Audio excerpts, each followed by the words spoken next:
My name is Kathleen Walker, and I'm welcoming all of you. I think we have about 30 people here to our first ever historical Charlton Candidates Night by Zoom. And somebody else just came in. So this is an adventure. Please let me know anything in the chat room that you need to say privately. I'm getting distracted by admitting people here, sorry.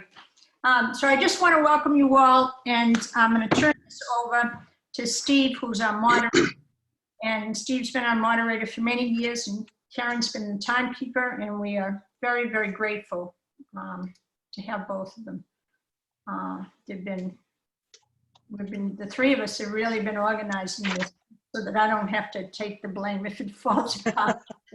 But the three of us have been organizing this for a couple of months now, and so we are really happy to see you here and happy that we can at least listen to each other and find out more about each other, and very grateful particularly to all the candidates that have taken the chance to take out papers and run for office in this fine town, because it is a great town and we love it.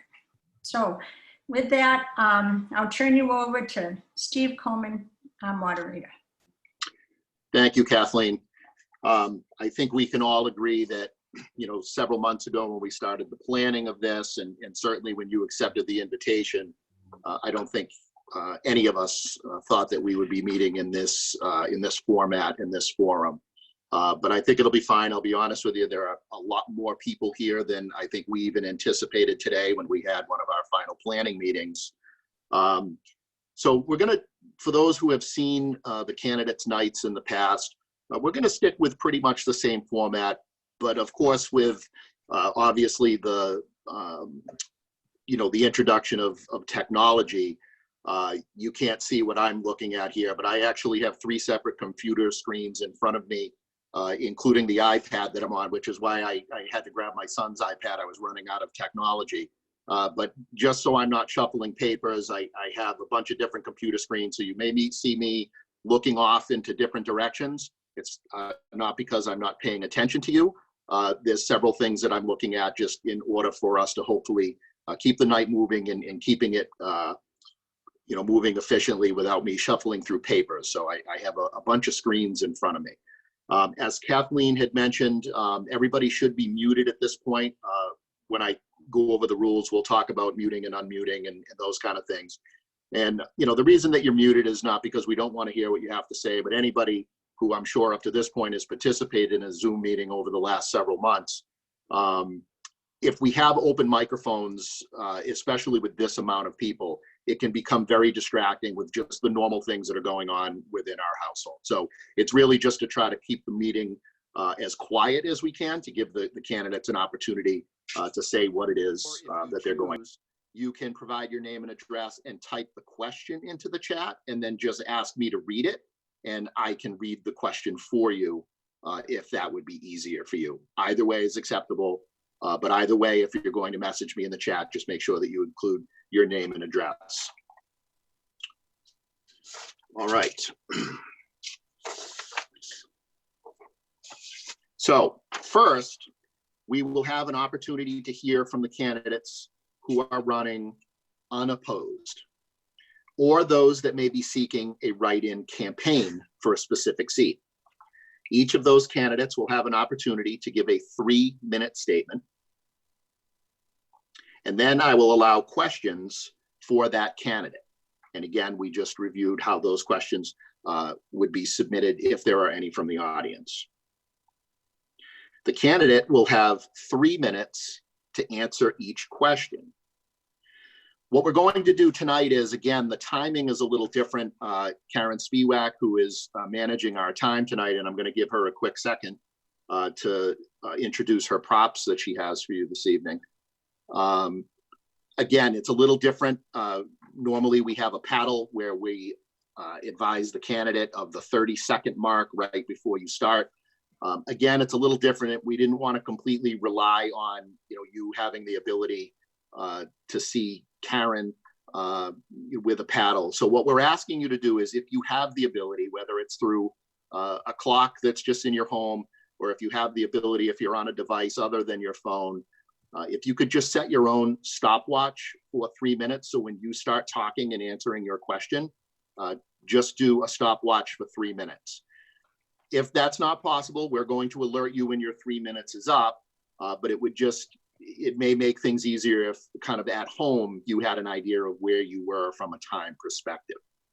I'm going to turn it over to Karen now so she can just discuss a little bit, again, to remind you about what the times are and then how she will notify you that your time is up.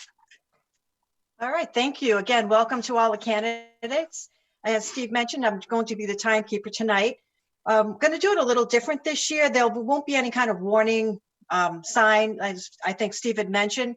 Instead, when your time is up, you're going to hear, I'm hoping everyone heard that, Steve, and I know everyone's muted, but Kathleen and Steve, did you hear that? Yeah, I did. We did. And I just want to let everybody know we spared no expense on the budget for these Yes, props. you will see, like, voila, right.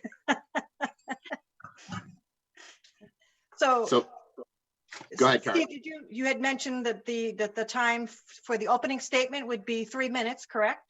Correct. All right, and then you said to answer, you want to give them 3 minutes as well? That is correct. And then if there's a rebuttal, that would be 2 minutes? That is correct. All right, and then finally, there will be closing statements, and I believe, Steve, will that be made by everyone or just the candidates who have opponents? Because I believe we usually do 2 minutes for closing, correct? That's correct. Everybody, the offices that are contested will have an opportunity for a 2-minute closing. Okay, so 3 minutes to open, 3 minutes to answer, 2 minutes for a rebuttal, 2 minutes for a closing, and you will hear when your time is up. So please, just when you hear that, just please wrap it up within a couple of seconds if possible. And thank you and good luck to everyone. Thank you, Karen. Thank you, Karen. All right. So I want to review at this time. Just give me 1 second. Laurie's here. All right. More people coming. So far, we have 46 people here. Wow. More here than if we were actually to be in person. That's right. Yeah. Yeah.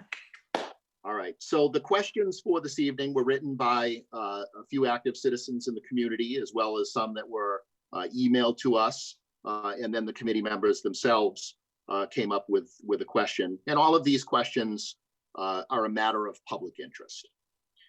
So I will also allow questions to be asked online, again, through the chat feature of Zoom. And Kathleen, I would ask that you just pay attention to that as well, just so you and I both are kind of trying to pay attention to the chat, just to make sure that nothing is missed. Yep. So if you are going to submit a question, if you could send it to both Kathleen and I. So just select both of us, just so there's sort of a safety net there. So I will allow questions to be asked again online through the chat. However, if in the opinion of the moderator, a question is asked online that I feel is meant to discredit a candidate or a personal attack, I will not allow the question to be answered. And in this format, because they're being submitted to me, the question won't be read. So again, the time will be strictly adhered to, as Mrs. Spiewak outlined. And before we kick it off, I'll give everybody an opportunity to ask any questions, just to make sure that we're all on the same page. So although we want to try to be as formal and structured, we understand that this is a different format. So we're going to take our time just to make sure that everybody's comfortable as well. All right. So Steve, you want them to ask questions right now to you? Somebody just submitted, let me just read what this is.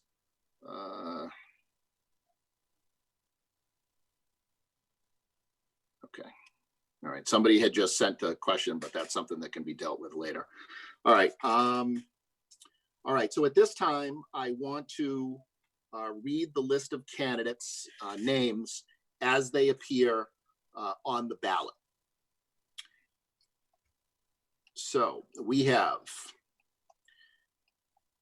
for seat 4 of the Board of Selectmen, Stephen Coronis. That would be vote for 1. He is running unopposed. Hey, Steve. Yes. Oh. For seat 5 on the Board of Selectmen, it's 2 candidates. It's vote for 1. Patricia Ridlack Hey, and Dan. Joshua Saper. Hey, Josh. Where's Josh? Is she okay? Town Clerk, vote for 1. She is running unopposed. Candidate for re-election, Karen LaCroix. For moderator, it is a contested race. 2 candidates, vote for 1. Deborah Noble, Hey, Deb. Noreen Smith. Hey, Noreen. The Board of Assessors, candidate for re-election, running unopposed, vote for 1. Richard Vaughn. Hey, Dick. For the Cemetery Commission, candidate for re-election, running unopposed, vote for 1. Donna Nealon. Is Donna here? Cemetery Commission. This is a 1-year seat to fill a vacancy. Running unopposed, vote for 1. Willis Bond. Water and Sewer Commission. Vote for 2. And Karen LaCroix or Kathleen Walker, if you could help me, is there no candidates? There's no names on this Correct. copy of them. Correct. So there's no one running for the 2 open seats. Correct. So this would be a write-in. 2 write-ins. Okay. So Right. for the Water and Sewer Commissioner, 2 open seats for 3-year terms. No one is running, so this will be a write-in seat. Thank you for the clarification, Ms. Croy. Planning Board. Vote for 1, running unopposed, John Smith. Recreation Commissioner.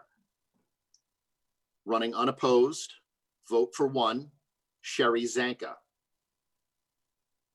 Board of Health. Candidate for re-election, vote for 1, Matthew Gagner. Matt. Tree Warden. Candidate for re-election, vote for 1, Seth Lemansky. I don't think that's here. Library Trustee. Candidate for re-election, 2 seats. Both candidates for re-election, vote for 2. Fiona Ryder and Kathleen Therian. Right, both of you. The Dudley Charlton Regional School Committee. Vote for 1 for a 3-year seat, running unopposed, Jamie Terry. And for the school committee, vote for 1 on a 1-year seat, running unopposed, Jordan Evans. Hey, Jordan. For the Southern Worcester County Regional Vocational School District, vote for 1, candidate for re-election, Michael Tiberi. For the Housing Authority, candidate for re-election for a 5-year seat, running unopposed, Michael Sullivan. And for the Housing Authority, to fill a 2-year vacancy, this is a contested race, so you'll be voting for 1, Kathleen Keel and Jean Marie Vincent. Guys. Those are the candidates as they appear in order on the election ballot. I would ask if there are any candidates that are on this meeting tonight that I did not read your name, if you could just unmute your microphone and make yourself known.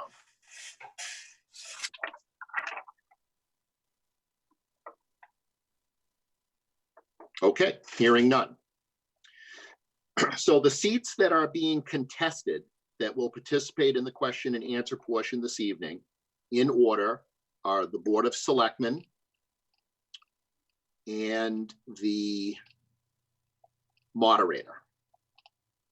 Moderator and Housing Authority in that order. Actually, let me back up. As is normal practice, the Board of Selectmen will be last. So as far as the contested races, we will do the moderator, the Housing Authority, and then the Board of Selectmen. I apologize. So at this time, we will hear from the candidates who are running unopposed, who may want to make a public statement. And we will go in order as the list appears on the voting ballot. So let me just scoot back to the top here on the ballot. And we will first hear from candidate for re-election for town clerk, Ms. Karen LaCroix. Good evening, everyone. Thank you for joining us. I'm Karen LaCroix, the town clerk. I'd like to thank Kathleen for arranging this important night, as well as Steve Coleman for being our moderator, and Karen Spiewak for helping everyone stay on track for time. I am again running for town clerk. I've been working for the town for 13 years, with the last 10 in the town clerk's office. Prior to that, I was in the collector's office for 3 years. I've been the town clerk for the last 3 years, and I was the assistant town clerk for 7. I'd like to thank Eric Tully, the assistant town clerk, for all his hard work the last 3 years. These last 3 years have been busy ones, with several extra elections each year and several extra town meetings each year. We've also had added responsibilities from the state legislature, such as early voting, and they've increased those hours, and they've increased those elections that they've done early voting for. And as of January 2020, the state enacted legislation for automatic voter registration. So that about triples the amount of daily voter registrations that we get through our state system to be processed. Now, given these unprecedented times, legislation and responsibilities change daily. In the past 3 years, we've taken steps to modernize the town clerk's office.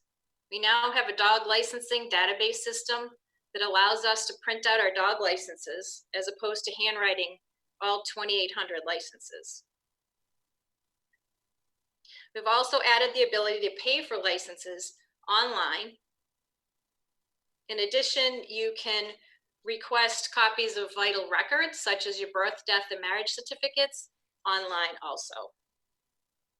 You've probably noticed that your yearly town census comes to you with your family's information already pre-printed, as opposed to having to write that information out each year.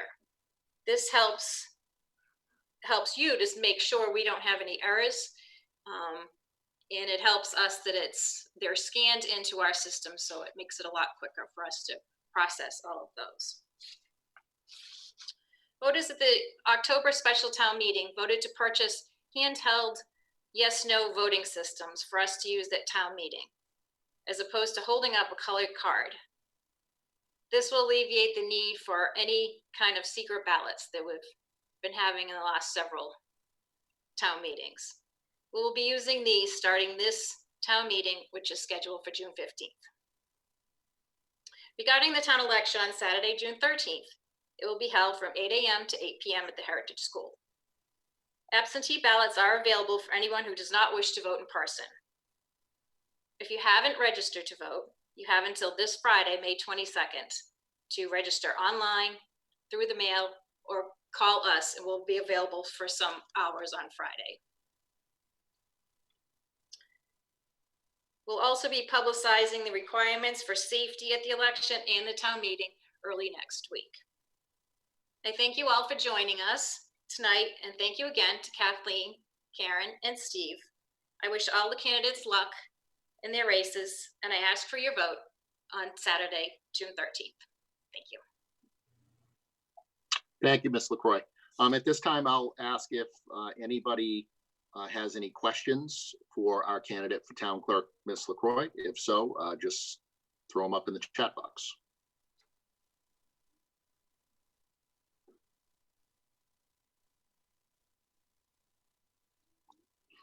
Okay, I see nothing coming in, so we can always double back if something does come in the meantime. So thank you, Ms. LaCroix. So we're now going to move on to the Board of Assessors, candidate for re-election, Richard Vaughn. Mr. Vaughn. Well, hi, everybody. I'm delighted to be here tonight. I want to thank the group for putting this on. As a member of the Board of Assessors, I'm asking for your vote. I'm up for re-election. We face a daunting task this summer. We're going to be losing Debbie Ceccarini, who has been a long time, over 25 or 26-year employee of the town, who's done a fabulous job in the assessor's office. So that's one of our first challenges that we face. But on the good side, this past year, I attended the Mass Assessors Association fall meeting. And the interesting thing is, there was a gentleman there speaking as the guest speaker about towers. Well, I spent 66 years owning and operating radio stations. So the minute he mentioned towers, my eyes lit up because I knew what he was going to be telling us that a lot of people don't know, that those towers you see the big tower, but underneath those towers, there's copper strapping that are line systems that are worth $50,000 to $60,000 of copper under the ground. And then there's all kinds of equipment that are in those little houses that are out there. And we hired this gentleman and brought him into town. And I'm happy to report that not only we had 7 towers listed, not only did he tell us about the 7 towers that we knew about, but he told us about 3 towers in the town of Sturbridge, town of Charlton, that we didn't even know existed. And we have those towers.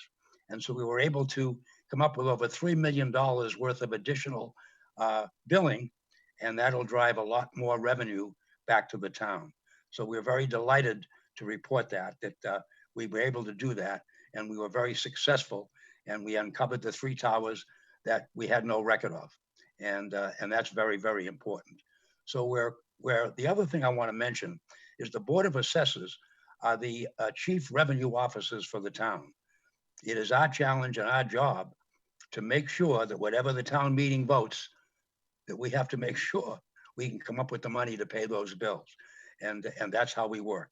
The other thing is all of us have to take a course from the Department of Revenue and go to school for a week, and we have to pass that course.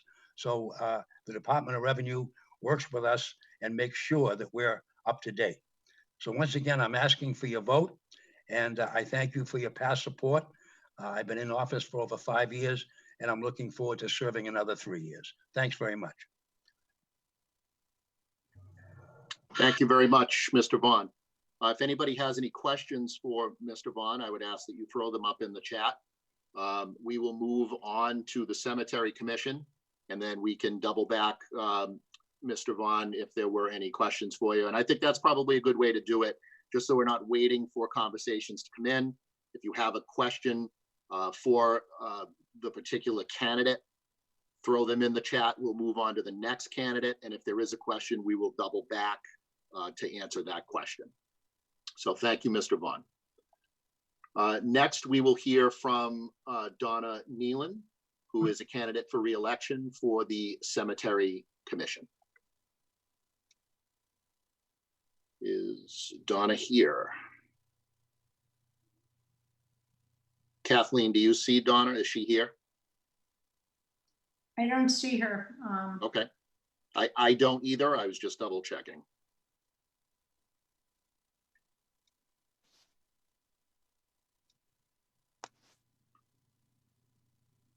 No, I don't see her. Okay, so we will move on. Next, we have is Willis Bond here for the Cemetery Commission. I don't see Willis either. Okay.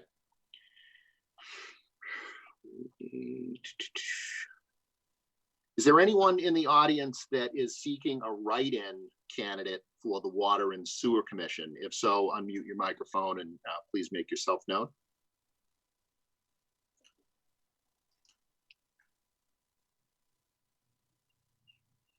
Okay. Moving on to the planning board. Is John Smith here? Yeah, John's here. Mr. Smith? John, we can't hear you, John. Let me just see if,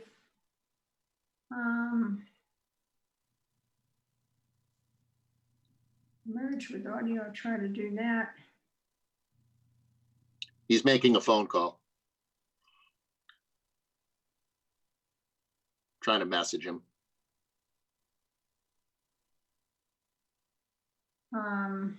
John has 4 phone numbers on here. I think he's been trying to get in for a while.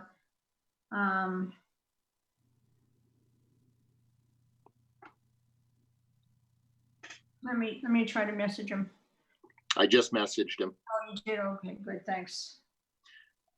Why don't we try to get John's situation figured out, and we will move on to the Recreation Commission, Okay. a 3-year seat, Miss Sherry Zanka, and I did see that she is here. So, Mrs. Zanka. Sherry, wait a minute. We can't hear you, Sherry. Unmute. Sherry, are you unmuted on your end? Yes, I am. Oh, good. Now we can hear you. Great. Thank you. Good evening. Thank you for giving me the opportunity to introduce myself. My name is Sherry Zanka. My husband and I moved to Charlton about 20 years ago. We have 2 sons. Our oldest is graduating from Bay Path this month and will be attending Nichols in the fall. Our other son also attends Bay Path and is a junior. I've always enjoyed playing volleyball and recently started playing in Sturbridge. After playing for a year, I decided to start an adult recreation league in Charlton.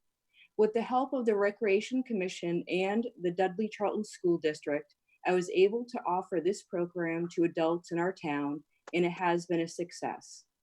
With your vote, I am hoping to bring more programs and activities to all members of the community, like a walking and running group. Also, the possibility of starting a slow roll, which is a community bike ride for all ages. I got this idea after watching a Disney documentary. In Detroit, Michigan, people would gather together with their bikes decorated and go for a ride around town. I believe keeping the community active is beneficial to all. Thank you for your time, and I'm hoping to have your support on June 13th. That's it. Thank you. Thank you. Very good. Thanks, Mrs. Zanka. If anybody has any questions for Mrs. Zanka, throw them up in the chat. And next, we will move on to the Board of Health candidate for re-election, Matthew Gagner. Mr. Gagner? Hello, everyone. Can you hear me? Yep. Yes, we can. Okay. Yeah. Hi, my name is Matt Gagner, and thank you for everyone to support this event tonight. And I agree, this is probably going to be the new norm. It seems to be working very well. I've been a Charlton resident my entire life, and I've been on the Charlton Board of Health for more than 10 years now. I take the Board of Health very serious. I've done a lot on the board from as we are right now with the COVID-19. We were up at the forefront before it had any cases in Charlton and any cases in Massachusetts. We also worked with public health officials last year during Triple E virus. And there's day-to-day operations in the Board of Health that constantly come across our desk. I enjoy the work with the Board of Health. I know a lot of the residents in the town, and my phone rings quite often when somebody has a question or if somebody has a problem or whatnot. And I feel as though I've been open and available to the general public through my entire time out there. I'd also like to say we have done a major reorganization of our Board of Health in the past 3 years or so. And the feedback that we've had has been positive and just a more helpful board when people need something. We're there with basically open arms and a smile on our face to try and make things happen. And I've always been a big fan of that.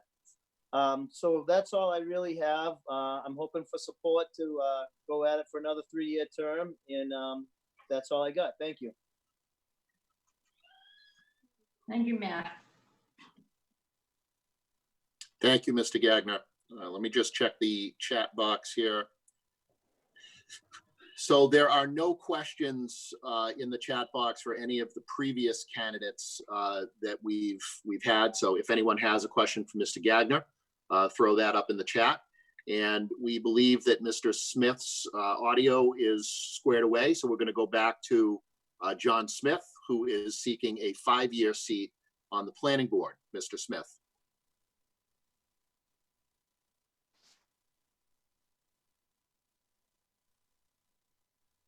John, we still can't hear you. It's odd. It shows that his microphone is active, but I can't hear him.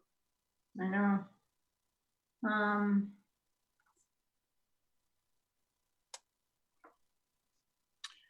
Kathleen, I've unmuted him on my end. Kathleen, do you have his phone number? John's phone number. Yes. Let me see. It's in the chat window. Oh, it's in the chat window? Kathleen, can you call him and then put him on speakerphone and he can just have the conversation through his phone? Yeah, let me do that. Find my phone. Mike, would you get my phone? Thanks. Let me find his number here. Okay, I'm gonna call John now.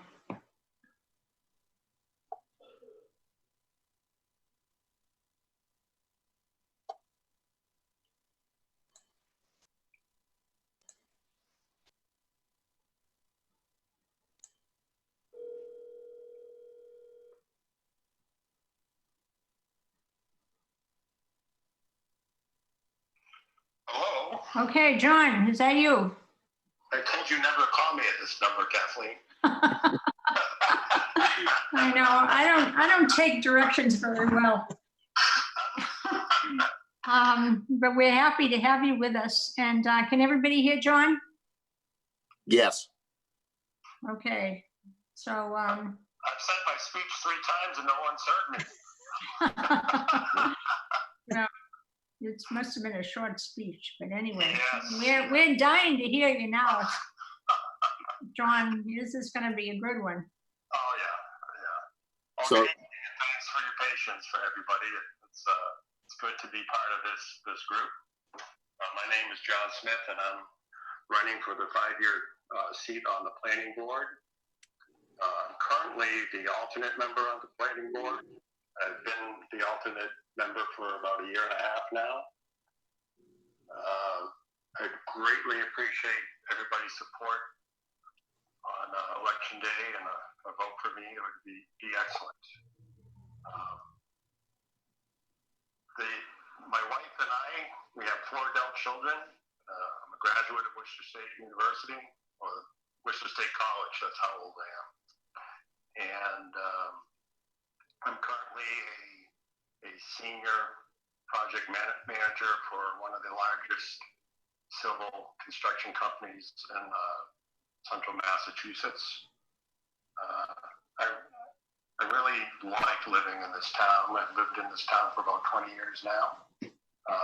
And it'd be a privilege to continue to serve as a member of the planning board. It's been a real pleasure over the last 1.5 years to be part of some of the decisions that have been made, and it's there's some good work ahead of us to do, and I think we all love the character of this town, the open fields, the spaces, and the woods. It's going to be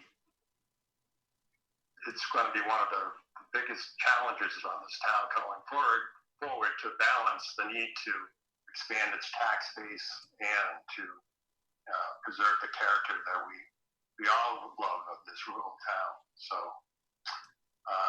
we'd like to pass that rural character on to future Charltonians and to do it effectively and legally, and so everyone has a fair shot at that would be awesome. So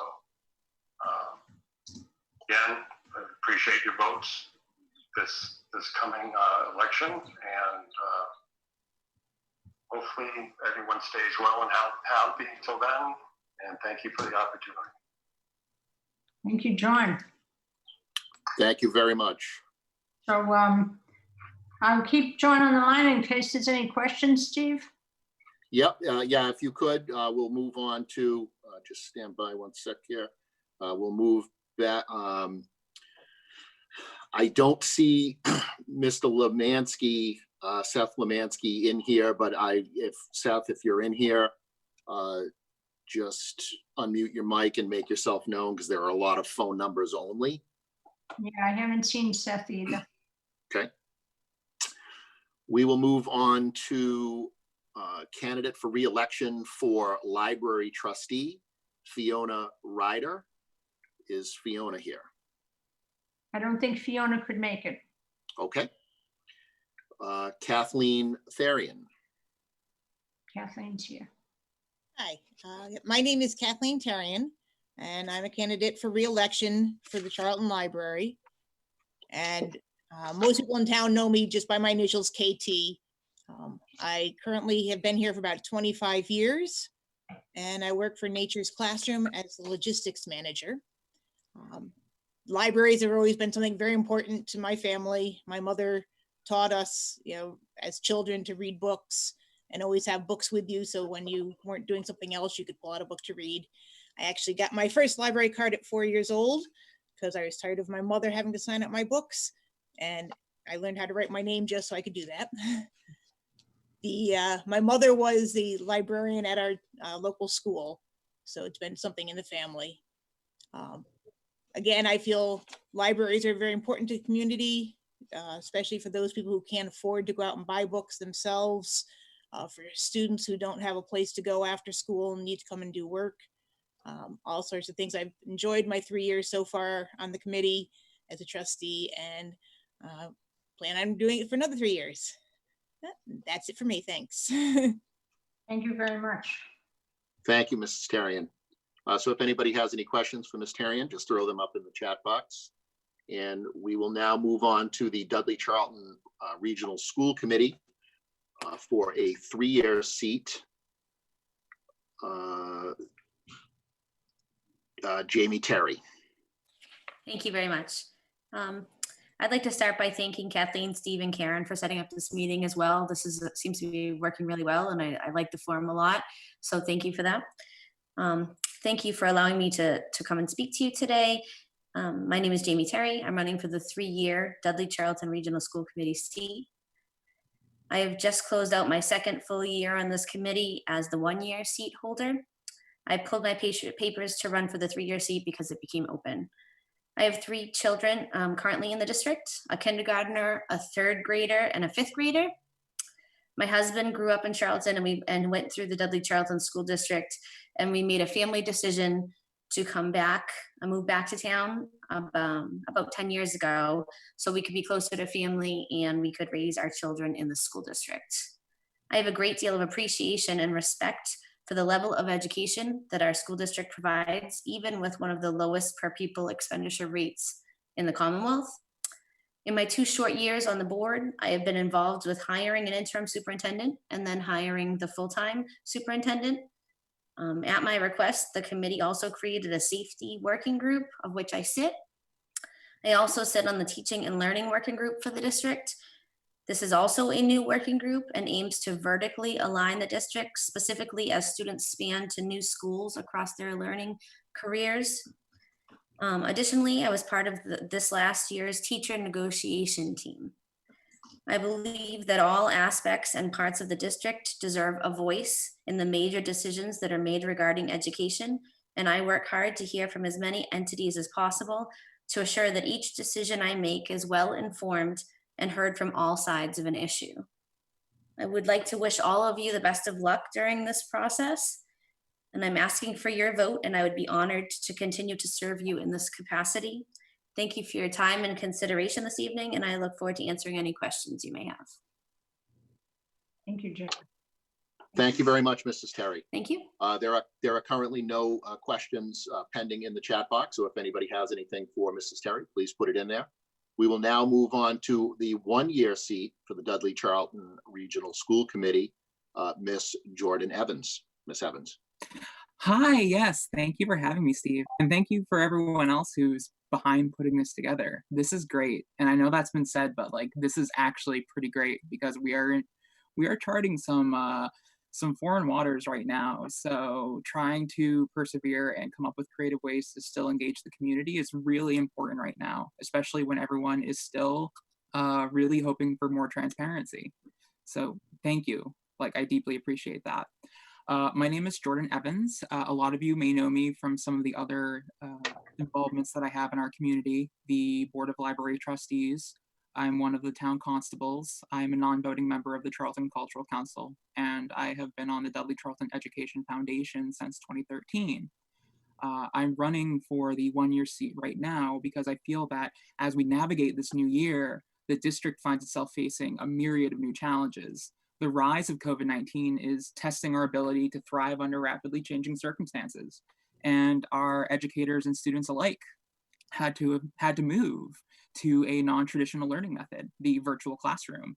I'm concerned because that's something that I have been advocating for a while, but in advocating for that kind of thing, even before this, I've learned that a lot of the times people who are neurodiverse or from homes that lack the kind of infrastructure needed to support that kind of change are often left in the dust.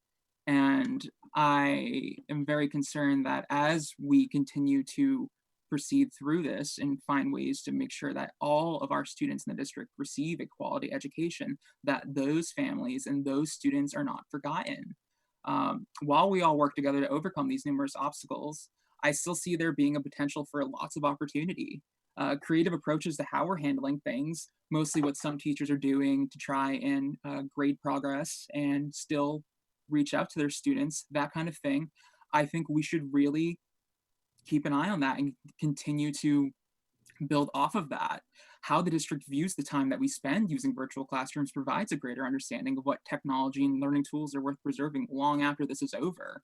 And I do hope it's over soon, but if we are going to have to go through this entire ordeal, we might as well make the most of it and learn from it what we can.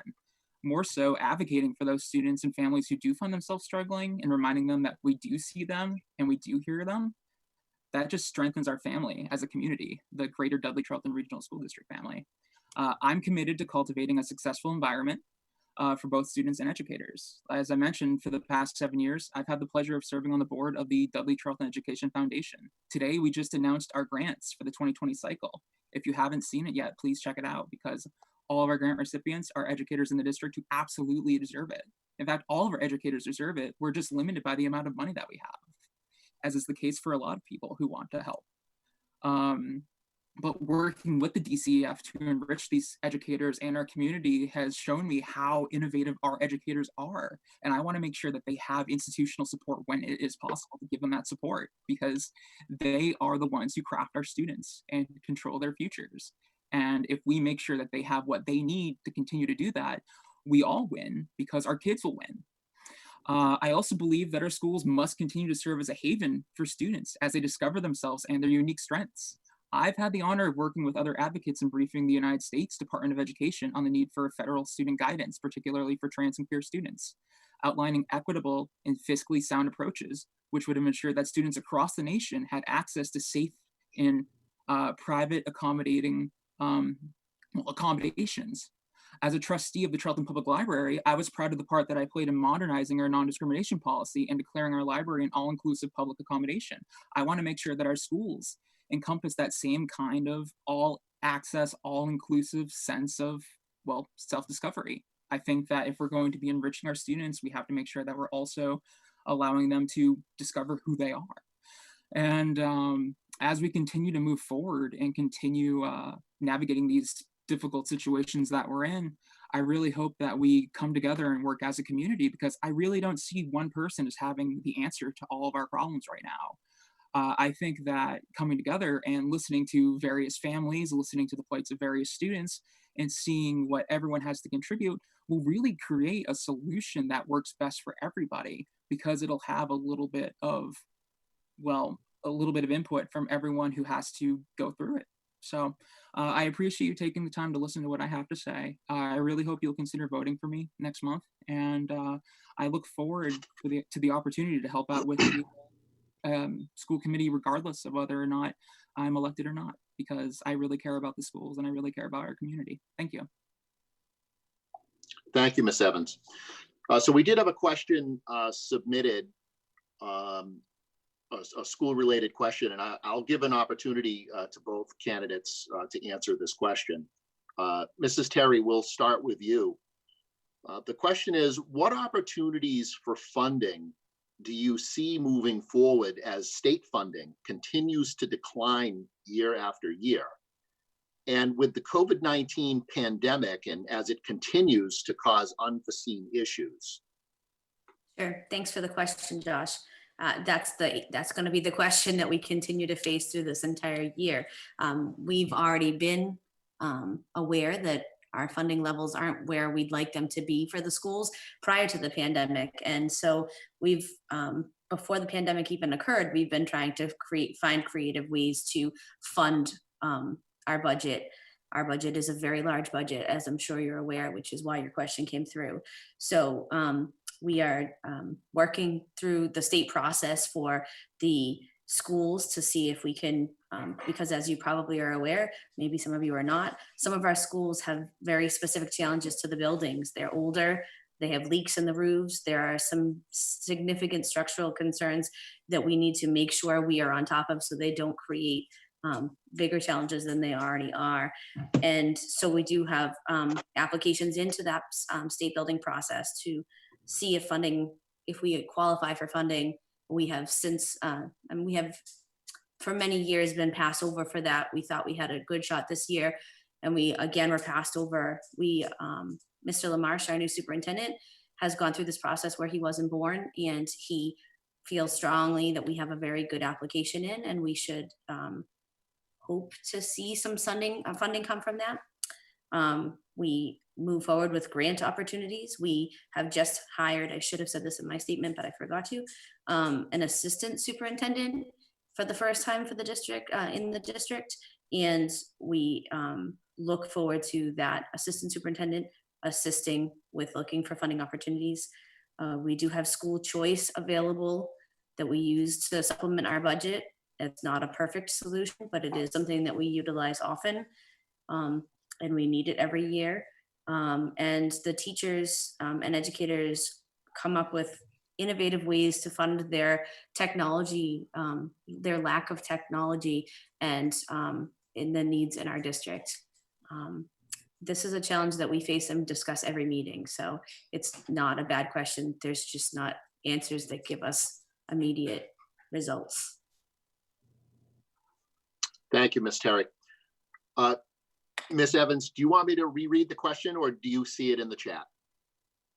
Let me see. I believe I see it in the chat right here.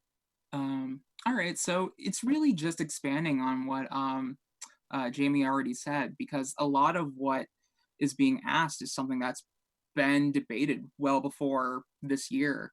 The question of making sure that our schools are adequately funded is something that has been a bit of contention in the Commonwealth for a while now. And finding sources of funding is going to remain an issue going forward. And I'm grateful that we are now in a better position to find those sources of funding, with an assistant superintendent to kind of help navigate these new sources. But I think it's also important to keep in mind that we are currently looking at an entirely new landscape. After we get out of the situation, even well before we get out of the situation with COVID-19, we have to understand that we are not going to be the only school district that is going to be wrapped with this issue of trying to find funding, especially in a environment where a lot of funding is being allocated to other facets of society. So I think that we're going to have to be very open-minded and creative in our approaches. I will admit that I am the newcomer to this, and I don't have that kind of experience that like Jamie Terry has as someone who's been on the board before, but I do bring the experience of someone who is no stranger to researching grants, and as someone who has familiarity with approaching unorthodox sources of funding. So if I can contribute that to their goals of finding more reliable sources of funding, or at least supplemental sources of funding, absolutely, I'm more than willing to do that. But I don't think this is a question with an answer that is so easily summarized as a soundbite. It's just something that I think a lot of people are going to be struggling with as we move forward collectively as a school system. Very good. Thank you, Ms. Evans. We had another Mr. Coleman? question. Mr. Yes. Coleman, I'm sorry, this is Jamie Terry. Can I just add one more thing? Absolutely. Today, the governor, I also work as in public health, and so I kind of have another kind of avenue to look at this from. Today, the governor announced information, the governor's office announced information about the CARES Act, and the board of, I'm sure that the Board of Selectmen are aware of this, but the Board of Selectmen have the authority through the town administrator to apply for funding for that, and Charlton has, I believe it was $1.2 million available to apply for the funding for Charlton, and whatever is needed for the COVID response immediate is the first point of that money's source. And then whatever is left over from that can be applied to the shortfalls that the community may face because of the closures that they've had. And I looked quickly at Dudley, so don't quote me on this, but I think it was 1.5 million available for Dudley. I might have that number a little bit off, but there is funding available to both communities to apply for through their town administration levels. And again, that is intended, as was announced today, that it could backfill for shortfalls that occur because of this. Thank you for letting me add that. Very good. Thank you, Mrs. Terry. So another question did come in for the school committee candidates via chat. Ms. Evans, I'll have you take the first answer. And the question is, do you believe another override and or debt exclusion will be needed in the next few years? And will you support one, and why? Ms. Evans. All right, well, ideologically speaking, I've never been a fan of wasteful spending or anything of that nature, but I do believe that we have to look at these issues with a bit of nuance. And when we approach this further down the road, depending on what it is that we'd be looking at an override for and exactly how we would be using that funding would impact my personal thoughts on the matter. If it's something architectural or infrastructural wise where it could be a problem well down the road, where it would be well more costly to take care of it then than if we just nipped it in the bud today, then that's something that I think we should consider, because that's the kind of investment that would be more fiscally sound. But with that said, it's a nuanced question, and I won't give a yes or no answer on this because I need to know exactly more information about what kind of thing we'd be requesting an override for, how we'd be using it, and things of that nature. I think that's responsible governance. Very good. Thank you. Ms. Terry, let me just reread the question for you. Do you believe another override and or debt exclusion will be needed in the next few years, and will you support one, and why? Thank you. I think that it's definitely too early to give you an answer on that. I think that we constantly talk about the needs we have in the school, and that we don't have enough money to make those get those needs met, have those needs met. And I think that we put together a safety committee so that we could come forward to both towns and outline a 5-year plan of the needs of the buildings. And that's the basic safety needs of the actual structure, all the way through to the technology safety needs. I'm not sure if any of you know, or many of you know, that we did have an issue with the safety of our internet service at some point during this, I was going to say the end of the school year, but I guess maybe the end of the in-building school year is a better way to say that. And so I think that there are needs that we are going to outline and bring to the town. We do, both communities have a new town administrator. And so to begin to guess how that relationship will go with our school district and the two town administrators, isn't going to give me an answer to tell you we're going to need it or not. There's a potential that we may have needs for schools that are Charlton specific or Dudley specific, and those could be brought before town meeting as a specific need, for example, a roof for the Charlton Middle School.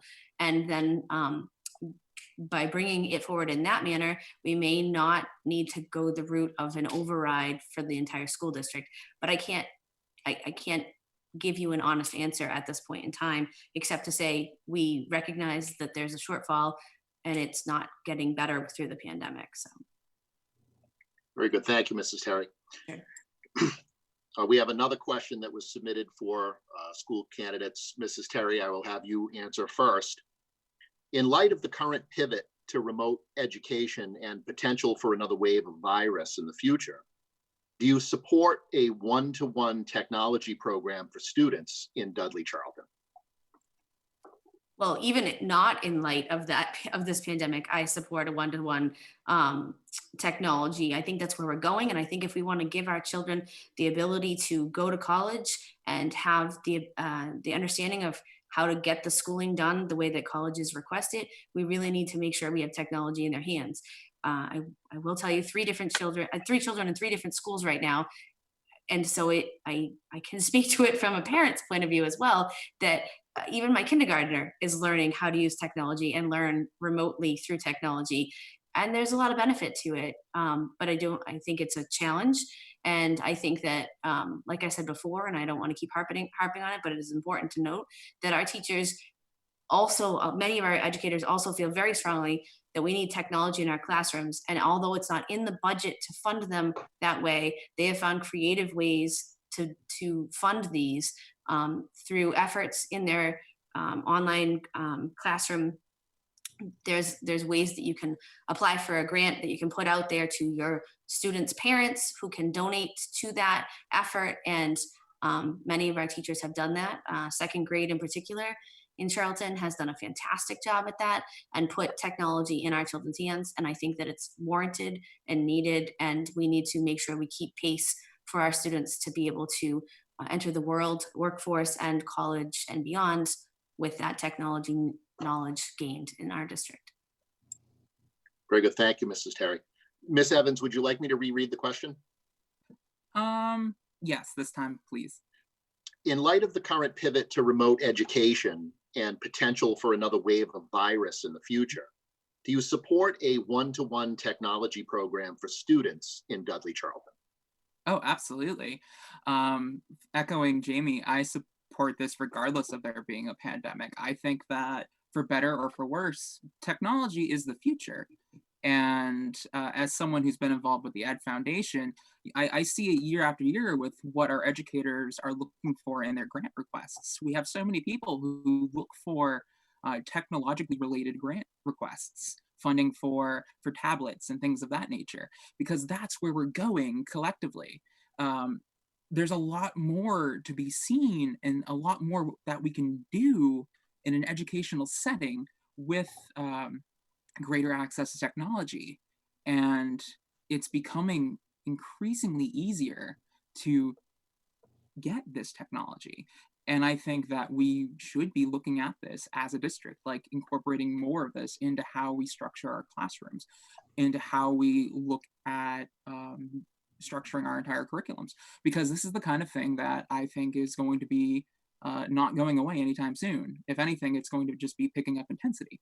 So absolutely, no. And this is the kind of thing that I mentioned in my opening statement as well that I'm concerned about, because not everyone has the kind of access that a lot of us do right now to even do the Zoom call still. There are people who are living in parts of our district who may have less than desirable internet access, who may not have the kind of internet infrastructure to actually access this kind of degree of like broadband, or who simply just don't have the kind of software or hardware that makes it compatible to do some of the things expected of them in this. And we have to be mindful of that as well. And if we are going to be looking at a 1v1, which I really want us to do, I hope that we keep that in the back of our minds. And I think it'll be easy to do as we go forward too, because technology, the more it innovates and the quicker it innovates, the cheaper it becomes. And I think it'd be foolish not to take advantage of that, because we can really revolutionize our kids and put some quality students into the job force. Very good, thank you. So just as a follow-up, just on that topic, how would you propose funding the types of technology increases that you're speaking of? Well, oops, sorry. I didn't mean to- I was just going to ask, who do you want to go to first? Miss Evans. Well, the way I see it is, we can look at it like right now and what we have as existing funding sources, and those are grant applications and outside organizations that look for this type of early initiative, or districts that want to pursue this and work with them. I think we should be open to reaching out to those types of organizations and foundations. We should also be looking into what the state has to offer.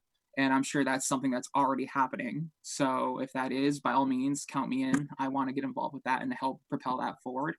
And considering that this pandemic has really changed how we look at education in a massive way in the last few months, I think going forward, you're going to see a lot of state governments, and most likely the federal government to some degree as well, probably offer incentives for school districts to really make this change, or at least move in this direction.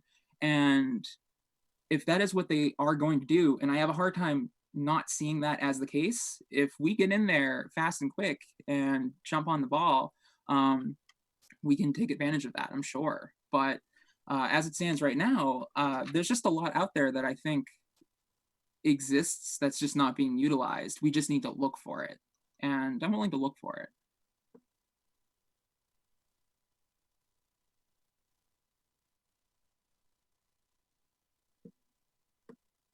Sorry, Mrs. Terry. I won't say much different than what Jordan said. I will only add that with our new assistant superintendent coming in and focusing on teaching and learning, that was a stronghold of what we are tasking the new assistant superintendent with. This will definitely be on the forefront of his mind. And we have a teaching and learning subcommittee, again, that I'm part of, and it will be something that continues to be discussed. It has already been discussed, but as we are in the throes of remote learning, with the possibility of the unknown in the fall, it'll be something that needs to be approached, because there are shortfalls, as Jordan mentioned, in our district.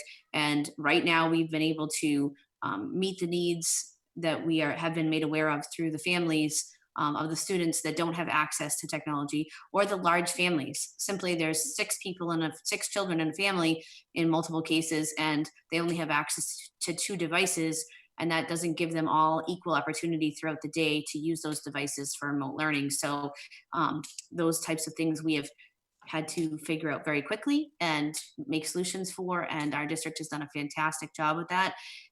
Mr. Packard in Charlton and Shepherd Hill through Mr. Chaplin and the assistant principals have had both ports of access to those families that have needs. And Mr. Packard he's the principal in Charlton, has driven around personally to different families that have had needs to make sure that they have technology at their fingertips throughout this process. So if you know anybody that still has needs, please tell us, because we want to help them. Very good, thank you. Kathleen, do you see Mr. Tiberi here? I don't see him, but there are some phone numbers. Mr. Tiberi, if you're here, unmute and make yourself known, please. I don't see him. Okay, me neither. Moving on to the Housing Authority. Mr. Sullivan, Michael Sullivan, is he here? Mike's not here now. Okay. And moving into the contested Housing Authority, Kathleen Keel did send in a statement to be read, and I will read that. And Kathleen, is Jean Vincent here? I thought I saw her earlier. I thought Jean was coming. I'm not sure. Jean, are you here? Look at the participants. I don't see Jean. I do see her, and it says that there's no photo, but it says Jean Vincent, but there's no, it looks like the microphone is unmuted. Let me see if I can find her then. So let me read the statement I from see. Okay. Kathy Keel. Jean, can you hear us now? You just unmuted her.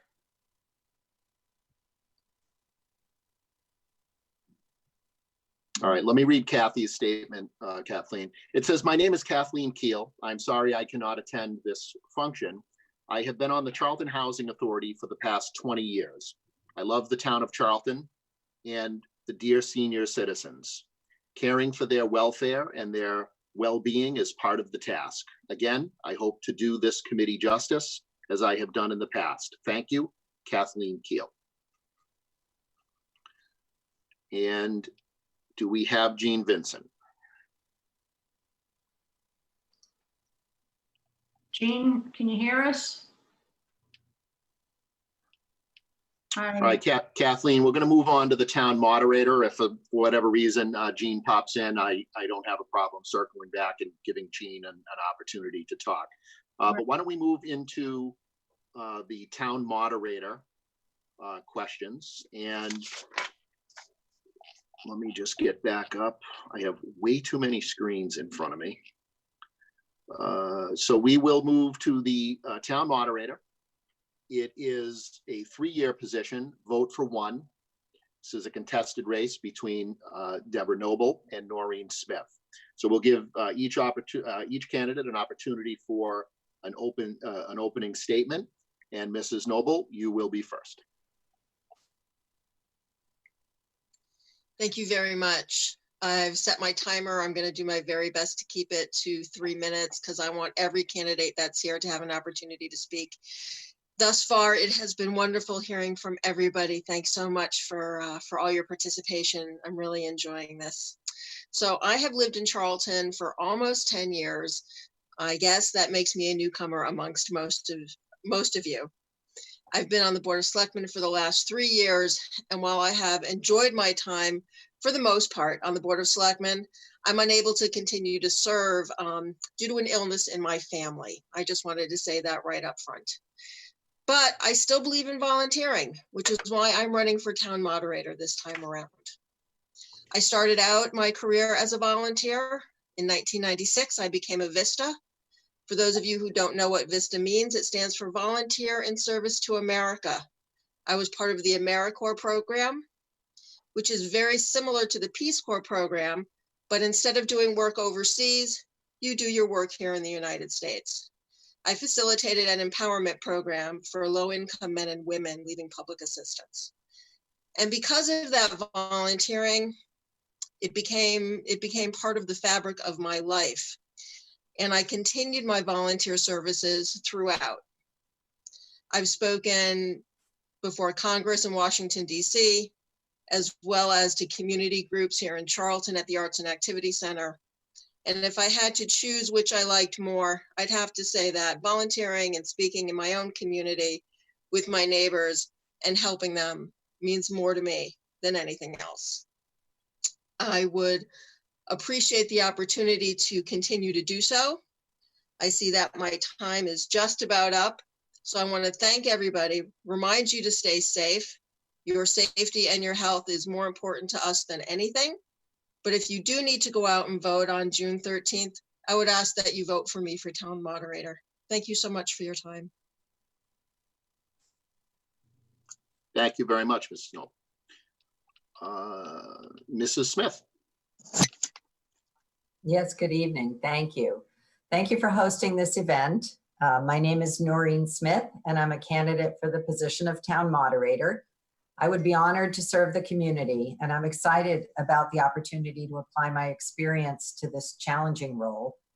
I attended the University of Vermont as an undergraduate, worked as a science teacher at Westboro High School, and I served my country as a volunteer in the Peace Corps in the Central African Republic, where I taught health education in French at the National Teachers Training College and learned a third language, Sango.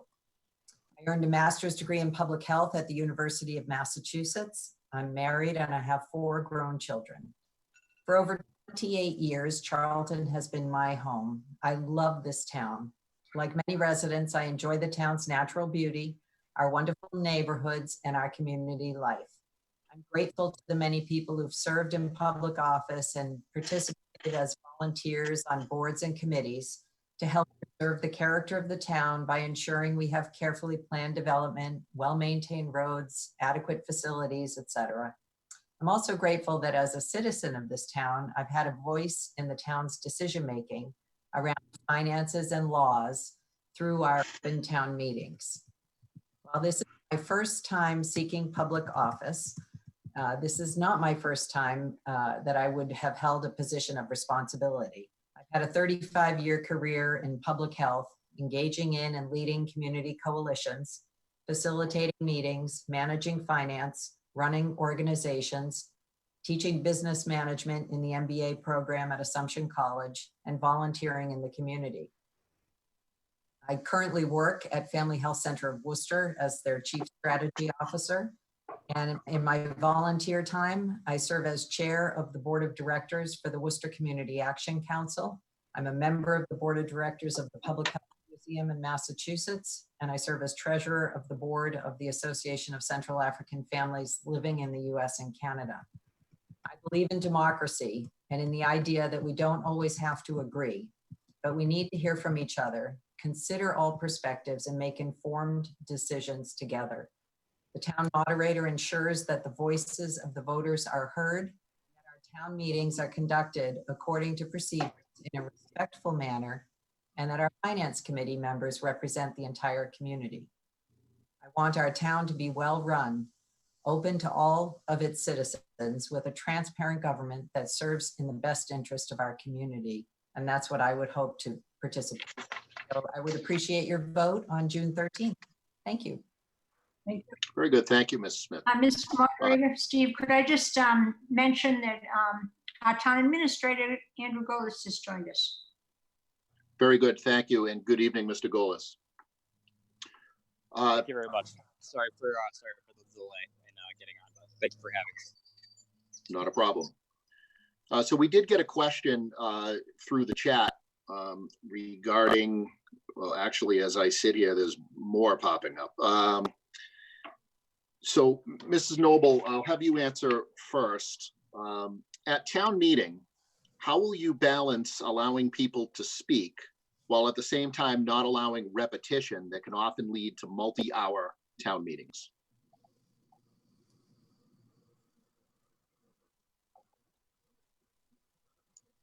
Mrs. Noble. Can you hear me now?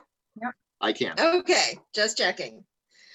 So this is not my first foray into the public forum, and I've chaired multiple community meetings. I was on the Board of Selectmen in another town in Connecticut as well.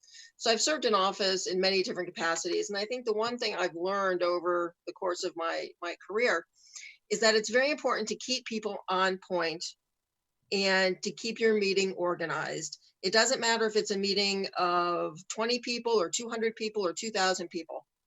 You have to have clear instructions before the meeting starts, much like you gave, Mr. Coleman, that things will happen in a timely manner.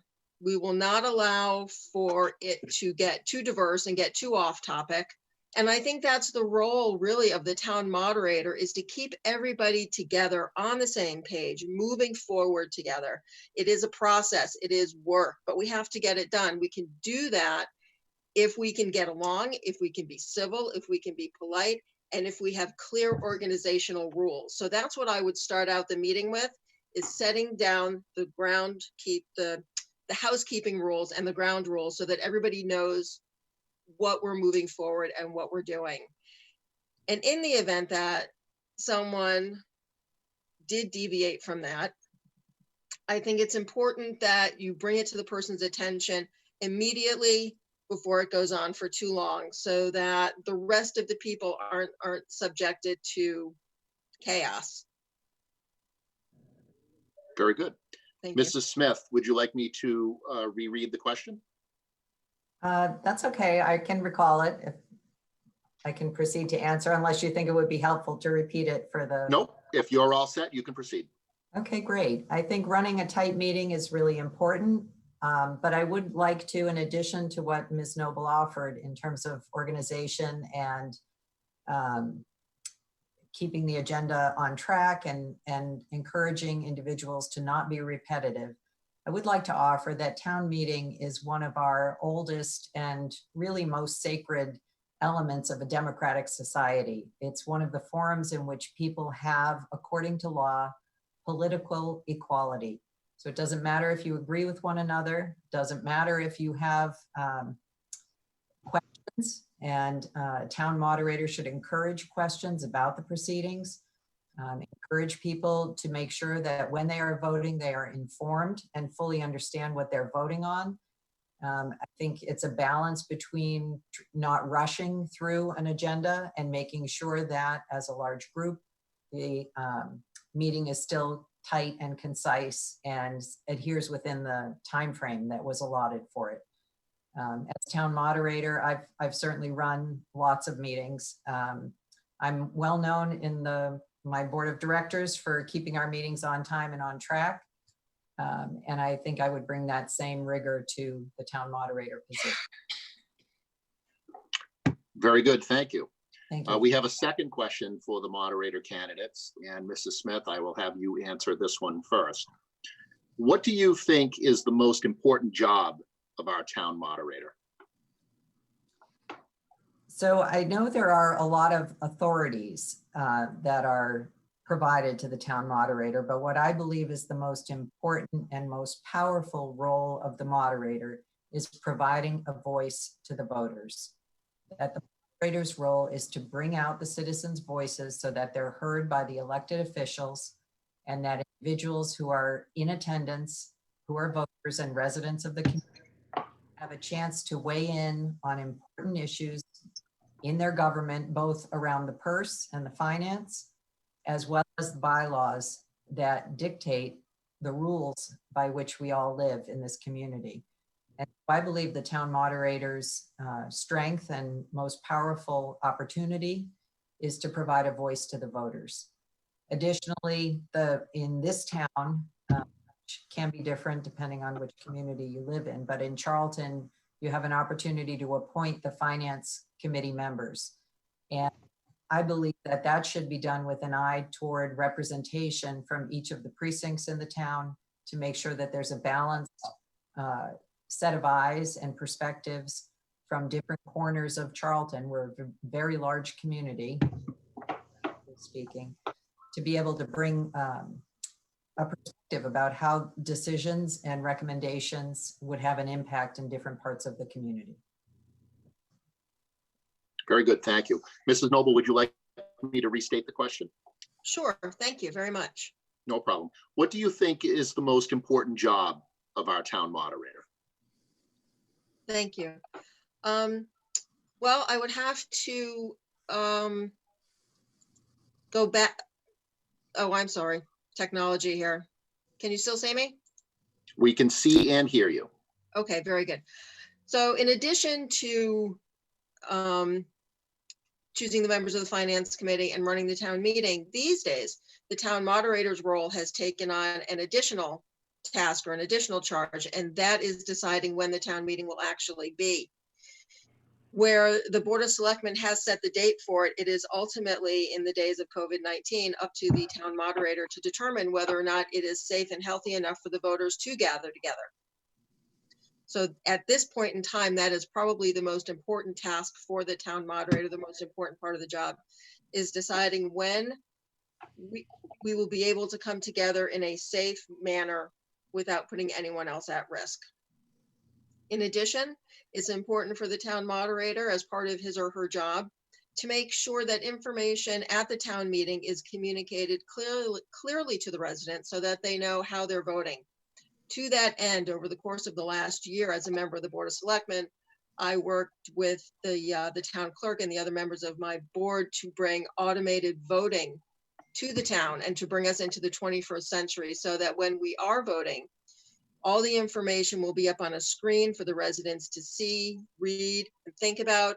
And then they will also have handheld voters so that their vote will count, and it will count in a timely fashion. Very good.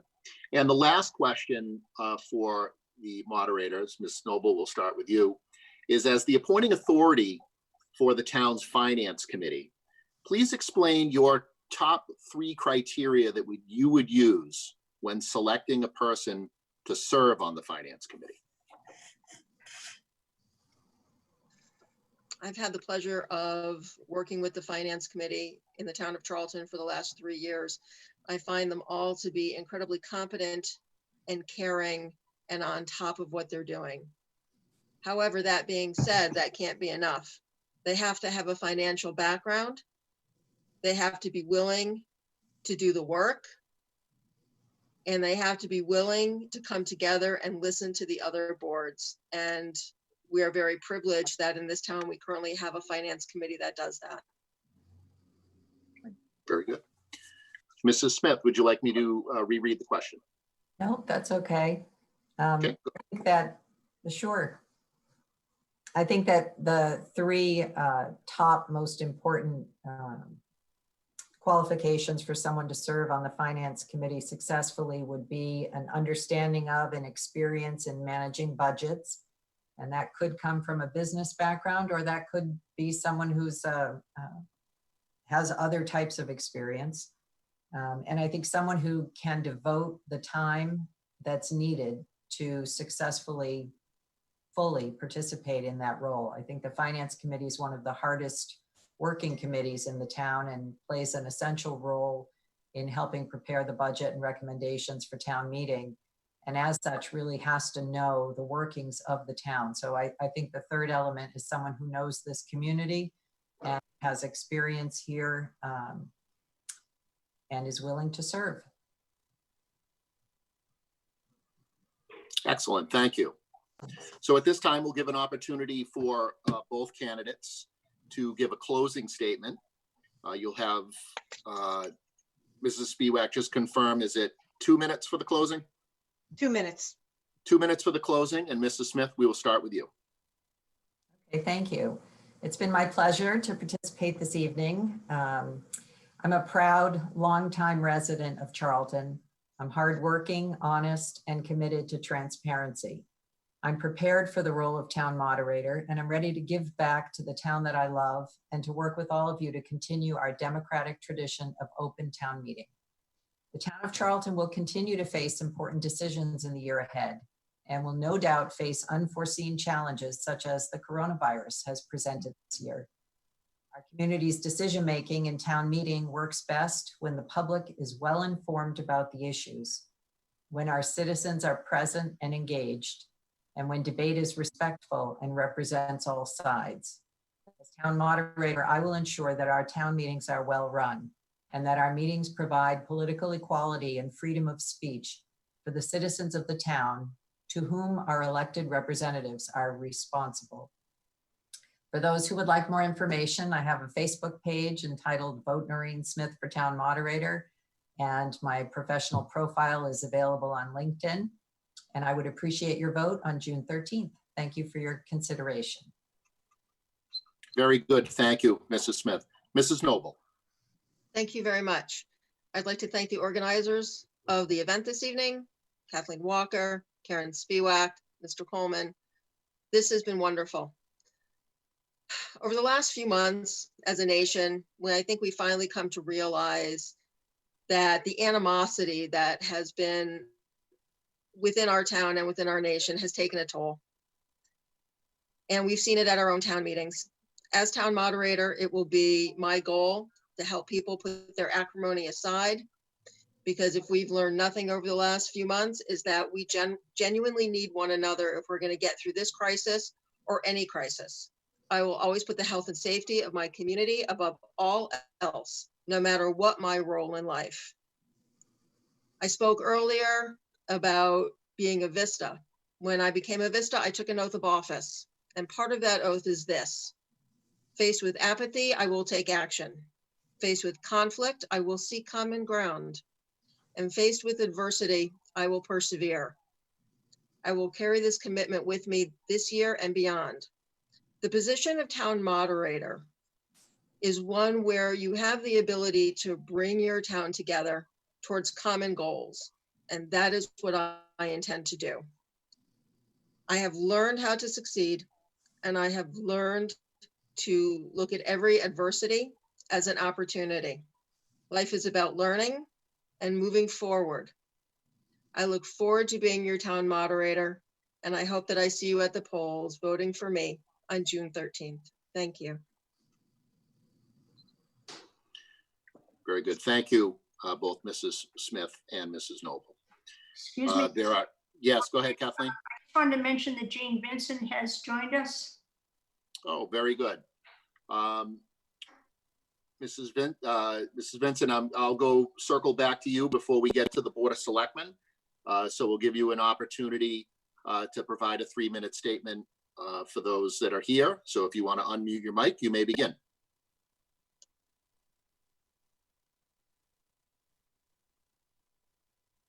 Oh, I have unmuted Jean. But I know she was gone and then she came back. Maybe she left again. I'm not sure. I have no visual of her. Yeah, I don't either. Is that you unmuting her mic, Kathleen? Yeah, I did unmute her mic, and then it's unmuted from my point of view, from my end. All right, well, we'll jump into the selectmen, and if she's able to join us at the end, we'll provide her an opportunity. So we will now move on to the selectmen candidates. And as you recall from the beginning of the meeting, and let me just back up here. So if you recall from the beginning of the meeting, we have selectman seat number 4, which is a 3-year seat. Stephen Koronis is running for that seat unopposed. And then we have seat number 5, which is a 3-year seat. And this is a vote for 1, Patricia Ridlick and Josh Saper. So what we're going to do this evening is we're going to give the opportunity for the board to provide opening and closing statements. The order of the opening statements will go by the ballot. So Mr. Koronis will give the first opening statement, then Mrs. Ridlick, and then Mr. Saper. And then when we close, it will be Mr. Saper, Mrs. Ridlick, and Mr. Koronis will have the final word of the night regarding the BOS seats. Because seat number 4, Mr. Koronis' seat, is an unopposed seat, when we do the alternation of questions, we're going to do that for the contested race between Mrs. Ridlick and Mrs. Saper, and Mr. Koronis will essentially have the last word on each of the questions because his race is not contested. So at this point, Mr. Koronis, if you would like to open your microphone, and you have 3 minutes for your opening statement. Okay, thank you and good evening. And thank you, Steve and Kathleen and Karen for putting this together tonight. My name is Steve Koronis. I'm running for seat number 4 on the Board of Selectmen in the town of Charlton. This is, I'm a firm believer that when a town puts its children and its seniors to the front of the line, it becomes a well-functioning community. It's just kind of something I've just always, it's a mantra of mine. A little on a personal note, I've lived in Charlton for almost 18 years. I lived in Oxford for 9 years before that. I was born and raised in Airmass, which is an Army town with Fort Devens, and went to school with Army kids and all the patriotisms and all the things that go along with all of that. My family was always heavily involved in local politics, and I learned early on the commitment that that takes. And all of that has left a lasting impression on me. I have a 16-year-old son that's now in Shepherd Hill. He's going to be a junior now. He's doing quite well. And he's a well-behaved teenager, and in my mind, the town of Charlton and all that it has to offer played a big part in helping that happen. It's a community, and I just believe that. Professionally, for 30 years, I've been a sales engineer, regional sales engineer, sales manager, selling technical power generation equipment, HVAC systems and services to medium, large manufacturing companies, electric utilities, federal government, US Navy. Many contracts exceeded $1 million. All of that training over the years, I feel I'm very well versed in negotiation skills, motivating a group to work together towards a common goal, and a keen understanding of contract law. And I certainly know when to get, I'm never going to call myself an attorney, and I certainly know when to get one involved. I consider myself a man of conviction. I rarely budge on a position. However, I do take the time to understand different positions, do the research to fully understand both sides before I make a decision. Some of the things I've done living in Charlton for 18 years, when I first moved here in 2001, I joined the Charlton Lions Club. A couple of years later, I was president of the Lions Club. A few years after that, I was co-founder of the Charlton Leos Club, which are children lions. I've coached Charlton's youth soccer. I coached the Charlton Little League from T-ball up until pretty much the boys got better than me, and a lot of other things towards volunteering and getting the children involved and the satisfaction that comes with that. I feel it gives me a unique pulse and roundness on what the community wants, needs, and deserves. In short, the town's been good to us, and I want to serve and give some of it back. And I didn't realize I was going to get a minute at the end, because I thought the instructions said, so I'll say what I have to. I can stop right there. I didn't know. Very good. You'll get 2 minutes at the end for a closing statement. Okay. I didn't. All right. The instructions. Yep. Thank you. Thank you. And yeah, any questions? I'll take them. Very good. Mrs. Ridley. Hi, everyone. Kathleen, Steve, and Karen for putting this together. Being one who does this all the time, I understand how hard it is and all the things that you're doing behind the scenes. So thank you. For those who don't know me, I am Patsy Ridlack, and I am one of the Charlton Board of Selectmen. I have lived in Charlton for over 30 years. I have 4 children, 23, 11, 10, and 5, who have gone through or are in the process of going through our schools. And I'm pretty sure they're involved in every sport and activity Charlton has to offer, from scouts to Irish dance to anything that involves running and a ball. We are taxi drivers to take them there. I am a CCD teacher at St. Joe's, where 2 of my children are altar servers.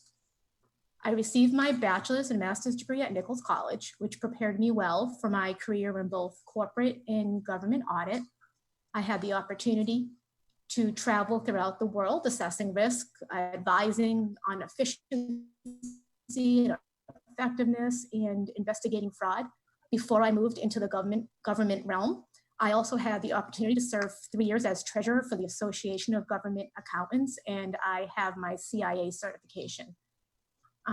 Those years in audit taught me how to analyze risk, gather evidence, verify facts, and to identify and define problems.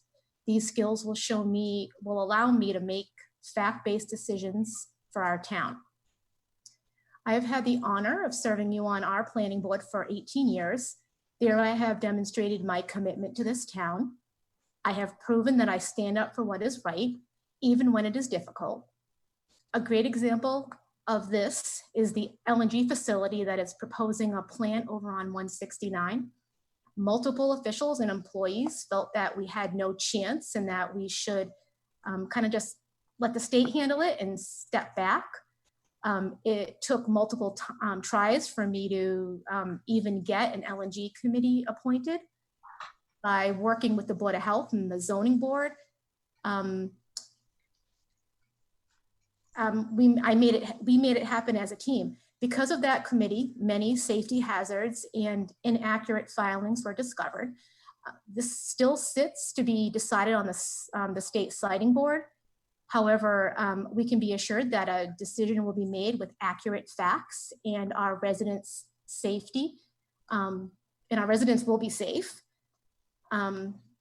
If we didn't form this committee, most likely that would have not been the case.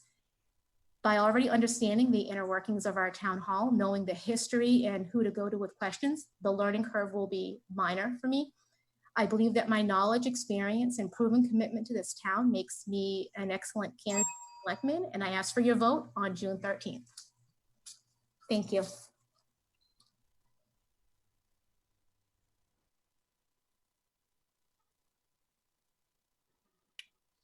Thank you, Mrs. Ridlick. Mr. Saper.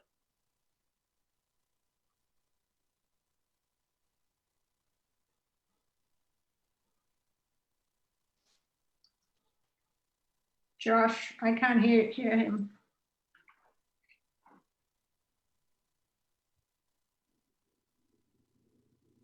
Josh, just double check your microphone. We can't hear you.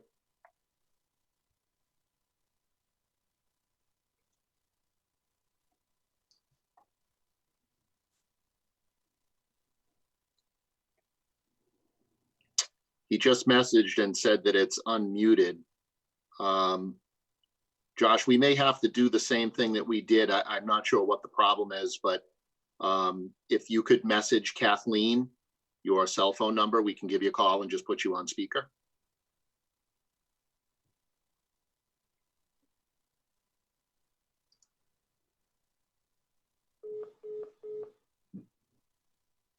Okay, let me try that.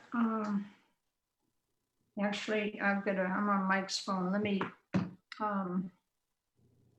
go get my phone. I'll be right back. Well, if you message me, I can pick it up there.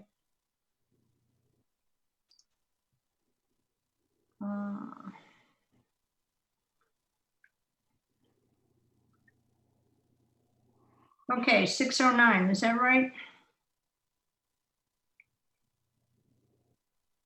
868. 308.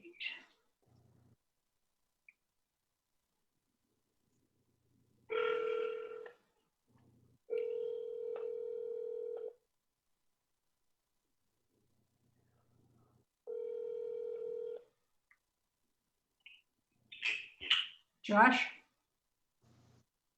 Can you hear me, Josh? I'm not hearing him. Josh, I heard you laugh a little bit. Can you speak up? I can hear you now. Can you hear me? Yeah, I can hear you now. So, Mr. Saper, we can hear you perfectly. If you, I don't know if you want to try to put your phone on speaker so you don't have to have it to your ear. If not, if you want to test that.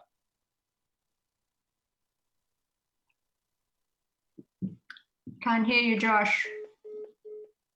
I just lost him. Let me call him back. Okay.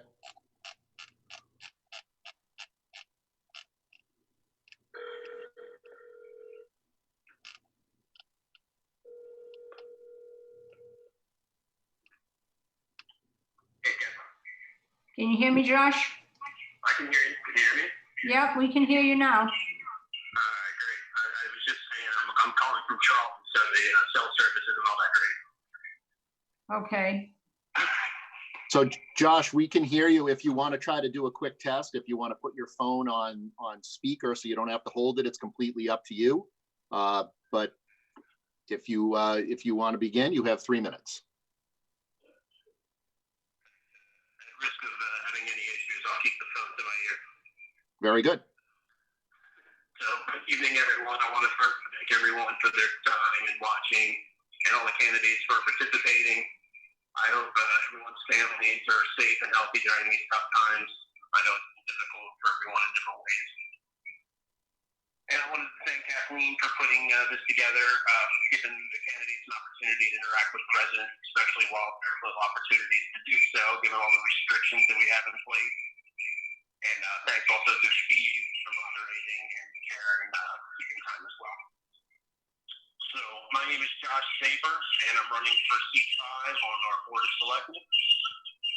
I'm running because I want to do my part to keep Charlton the great community that we all know it is for years in the future.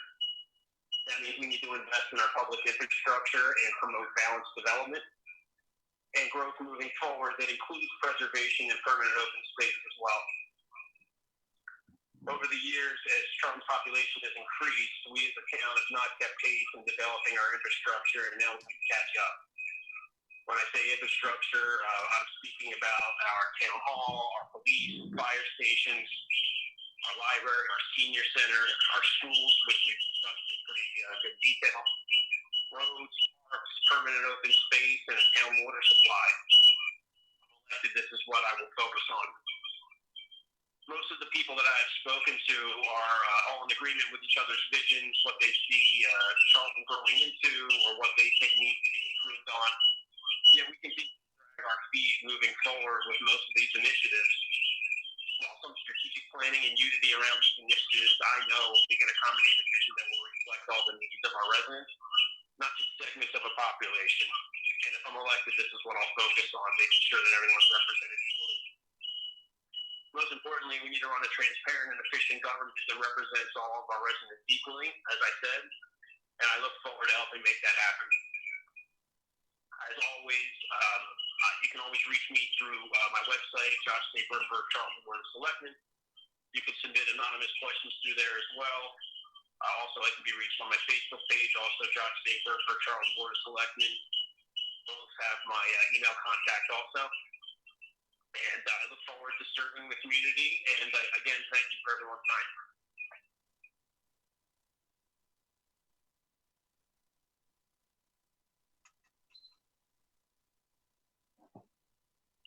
I'm trying to find the phone number for the Zoom meeting, Steve.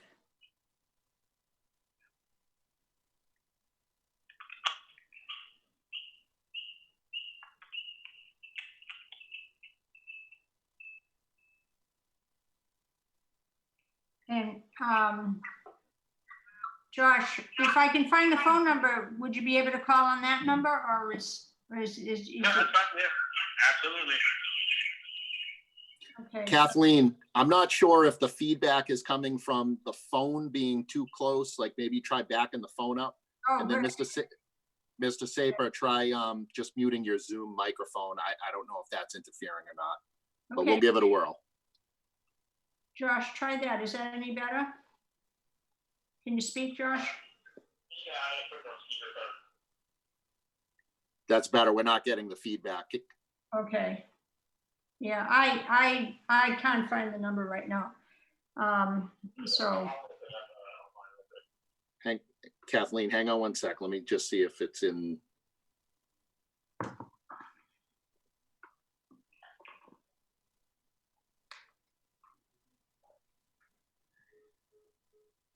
I just lost Josh. I'm going to send it to you, Steve.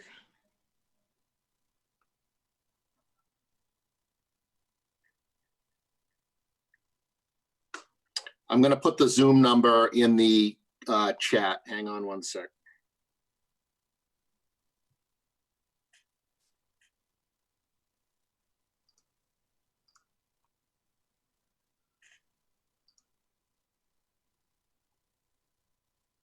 Okay, Bill just put it in. And I can read it to you, anybody that wants it. It's, Josh, can you hear us? You can nod your head. It's 929-205-6099.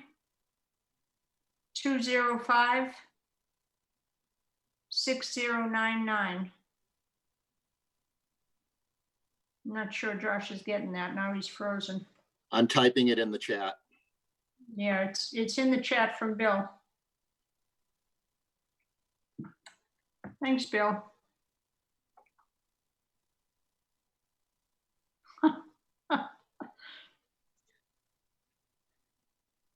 Bill also wants to know who their favorite, your favorite select person is.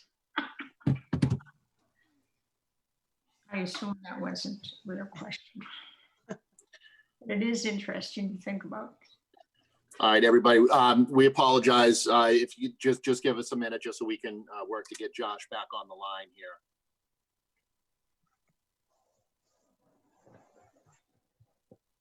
Josh, do you have that number?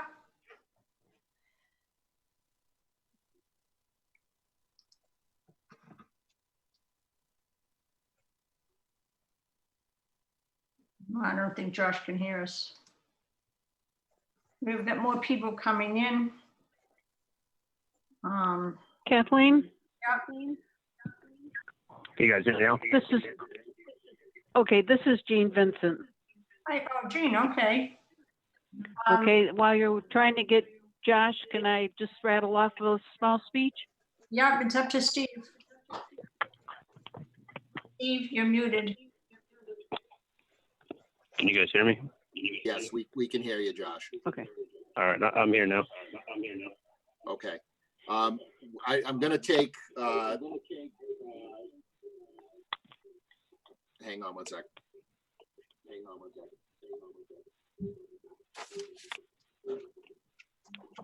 I've lost track where we were. Did Mr. Saper has not given his opening statement, correct? I just finished my opening statement. Okay. I'm not sure how much of it you hear. No, we did hear it. I'm clicking off on my notes here and I just didn't put that you were finished. All right, before we jump into the questions, Jean Vincent is here. I am going to just provide her an opportunity just to give a quick statement. If you could just keep it to 3 minutes or less, Jean, and then we'll be all set with you. So go ahead. Okay, it'll be way less than 3 minutes. I just wanted to thank everybody, Mrs. Walker, Mrs. Spiewak, and Mr. Coleman for doing this. And I just wanted to say that my name is Jean Vincent. I am running for the 2-year seat for the Charlton Housing Authority Board. I'm running for this position because I feel I will bring knowledge of the Housing Authority and the experience of being a board member to the table. I've never been on this board, but I know the responsibilities of a board member by being on other boards. I was the executive director of the Charlton Housing Authority for 28 years prior to retiring in June 2018. I know in the past, attendance at housing meetings was at times a problem. I realized when becoming a board member, you must have a commitment to attend meetings. I have no problems being available and attending meetings. I also realize as a board member, you need to attend training sessions, excuse me, to keep current with changing guidelines, regulations, and bylaws. Again, I do not have any problems attending meetings, whether they are in person or recently remotely. I mentioned I was on other boards. I am on the planning board. I'm the planning board's representative to CMRPC, which is Central Mass Regional Planning Commission. I'm also a member of the Marijuana Advisory Committee. I am a member of the CERT, which is Community Emergency Response Team, and RAISE, R-E-A-S, Residential Energy Assistance for Seniors. I feel I can bring a lot to the board with my experience and knowledge. Please, I ask for your vote on June 13th for the 2-year seat on the Charlton Housing Authority Board. Just a reminder, you can vote by absentee ballots by contacting the town clerk's office as soon as possible to request the ballot, or go online at townofcharlton.net. Thank you. Thanks, Jean. Steve, you're muted. Steve? Steve, Steve? Yes. Yep, all set. You're muted. So thank you very much, Mrs. Vincent. We'll get back to the BOS candidates. Mrs. Ridlick, the first question will go to you. What inspired you to take out papers for this office?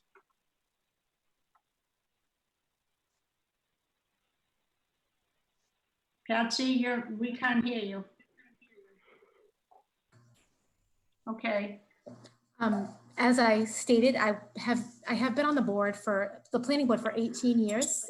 Recently, I've become a lot more active, attending a lot more meetings, communicating with a lot of the boards. Looking at my background, where it's financial based, I'm an auditor. I look at government financials all the time. I feel that it is a good time for me to step up and up my game and make decisions, help make the decisions on the Board of Selectmen. Now, 18 years is a long time. You get to know who to go to, how to answer your questions, and I feel I'll be a good addition to the board.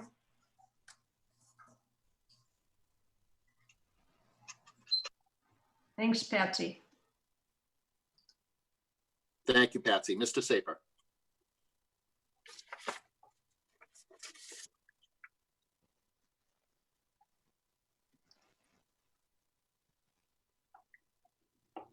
Josh, Did we lose Mr. Saper?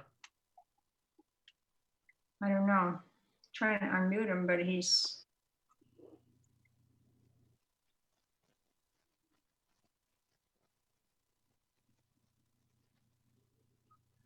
He's calling it the number again.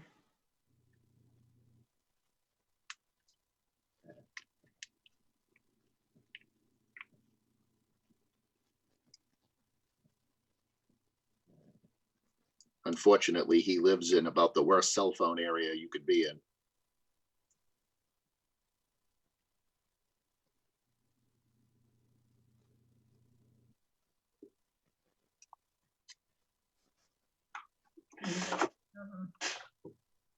He says it's unmuted and he can hear us. So if you can hear us, Josh, we can't hear you. So can you call that number for the Zoom meeting on your phone? You can't? You might have to get in his car and drive to Dresser Hill.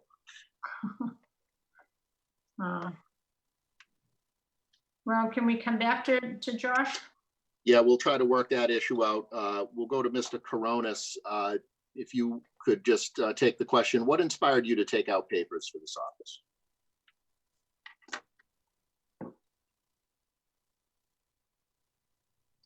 Where is Steve? Yeah, no, I'm good. I'm good.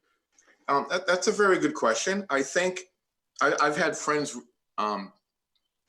longtime friends tell me recently, they're surprised it took me this long to do it.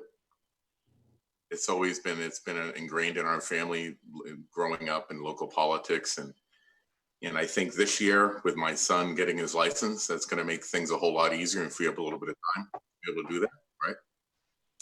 I also think, and there's no kidding aside, I was a little more than irritated on things that I saw take place over the last several years, the policies and the way the procedures that were or were not followed. And I think I can make a difference on that. That's pretty much my answer. Very good, thank you. Do we have Mr. Saper? Yes, Mr. Saper, we can hear you, great. So what inspired? Sorry, go ahead. I said this is a lot of work. Mr. Saper, what inspired you to take out papers for this office?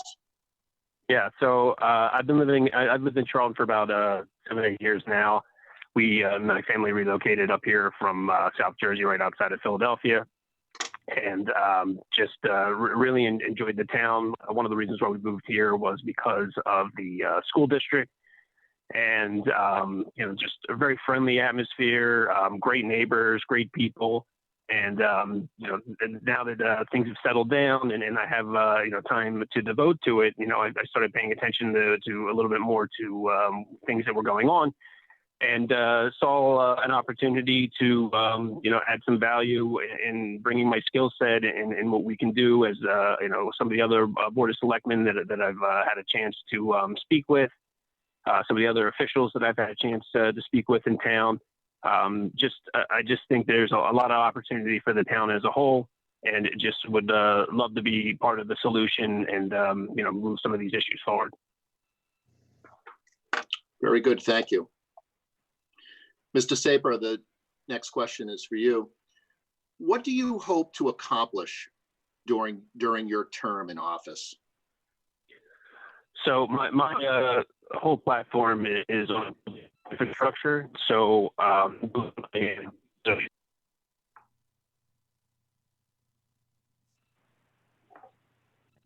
hello? Yes.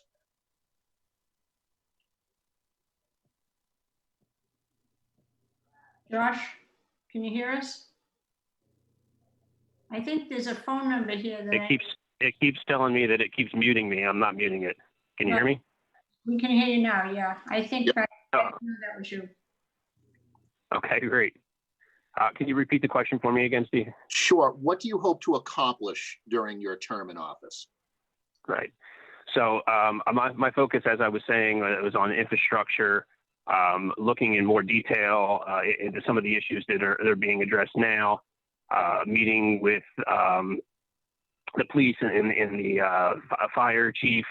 I think that we really need to come up with a plan, much like the two people that were running for school board, to address some of these large issues that have been on the radar for quite some time.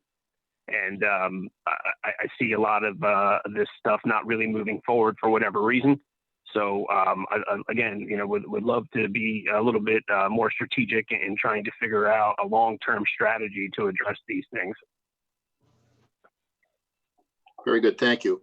Mrs. Ridlick, what do you hope to accomplish during your term in office?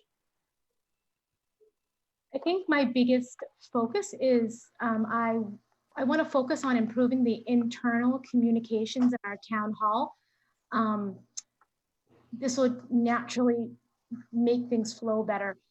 We shouldn't be making decisions in a bubble, and it seems we have been doing that. We have experienced professionals in the building that should be part of the decision-making process.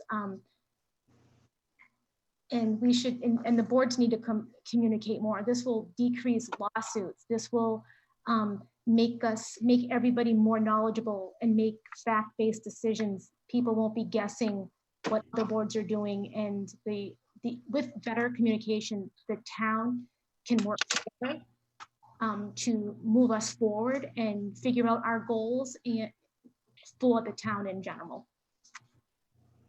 Thank you. Very good, thank you. And Mr. Coronas, what do you hope to accomplish during your term? Well, the term is 3 years long, so we're certainly gonna hit hurdles and things that we can't foresee right now. But I think starting out of the gate, I would like to see a little more activity in a kickstart on our Economic Development Commission. I think I've been trying to attend a meeting there, and from what I could tell, they may not have met in over a year. It's not an easy, those people, I mean, they're all volunteers for the most part. I think certainly spearhead it by simply asking for maybe a monthly report from the EDC as to what they've accomplished or what they're trying to do. None of that is low-hanging fruit, and it's very difficult to do, and I understand that. And there's a lot of roadblocks and things along, but that doesn't mean we just don't do it as a town. And I think in order to balance out our tax base a little bit, we do need some more industry in this town. And it's just something that I think, if not, I mean, taxes are inevitable. So if the seeds we plant now pay off in 5-10 years, that's fantastic. Very good, thank you. And Mr. Moderator, if I can just make a point of information. Yes. We are over our time, but due to the some of the inevitable problems we've had with this Zoom call, I would ask us if we could go another 15 minutes anyway. Well, I guess I would say, Kathleen, that if there's no objections, just kind of looking at the questions and the time frame, I don't know that 15 minutes is going to be enough. I mean, if there's no objections, I would say maybe we call it at 8:30. I think, providing we keep the time. I just don't think 15 minutes is enough, and I think especially the candidates and the races that we're talking about now are important. So if there's some objections, throw them in the chat box, and I will certainly bring those to light. but I would prefer to try to maybe wrap up around the 8:30 hour, and we can evaluate it then. So moving on, Mrs. Ridlick, with so many changes happening quickly in today's society, how do you plan to educate yourself with regard to the issues that you'll be faced with on the board? I am a reader. I am a researcher. My normal job requires me to do research in things in nuclear power plants, in NCAA compliance, et cetera, et cetera. I have a natural skill to keep in tune with what the issues are. I have read the Selectmen's Handbook, and I have attended many Selectmen's meetings. So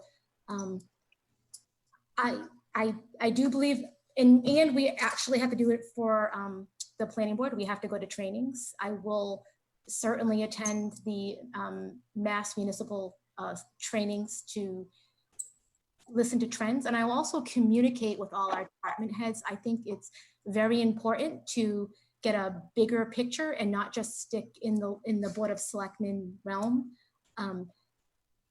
Again, in my big, my big pulpit is this communication thing. I will communicate well in our town hall to make sure that I get kept in the loop and research where it is necessary. Thank you. Very good. Mr. Saper, would you like me to reread the question? Can you hear me, Steve? Yes. Okay, great. No, I'm fine. So as I've done over the last couple months, getting the information straight from the horse's mouth, so to speak, is what we need to do here, and trust the have a position. We have some really great people, some really good things, and I've seen through a lot of conversations that I've had. They need to be.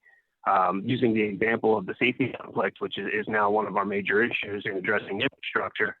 I've met with both of the police and fire chief and have walked the property and let them tour and tell me what the issues are with those buildings and why they aren't active for multiple different reasons. So I'll have these conversations with residents that bring up points that are just not in line with the facts of what the scenario is. So I think, getting the information from the right people, making sure that the townspeople and residents are all informed of that information so they can make educated decisions, and just going on facts. A lot of the issues that Charlton needs to address as a town, especially relating to infrastructure, are very black and white issues. And it really just becomes an issue of how we fund it, which is a totally different question altogether. But these aren't problems that can't be overcome. It's just coming up with a strategic plan to address them, and having the right people involved and getting all the facts and correct information from the key players.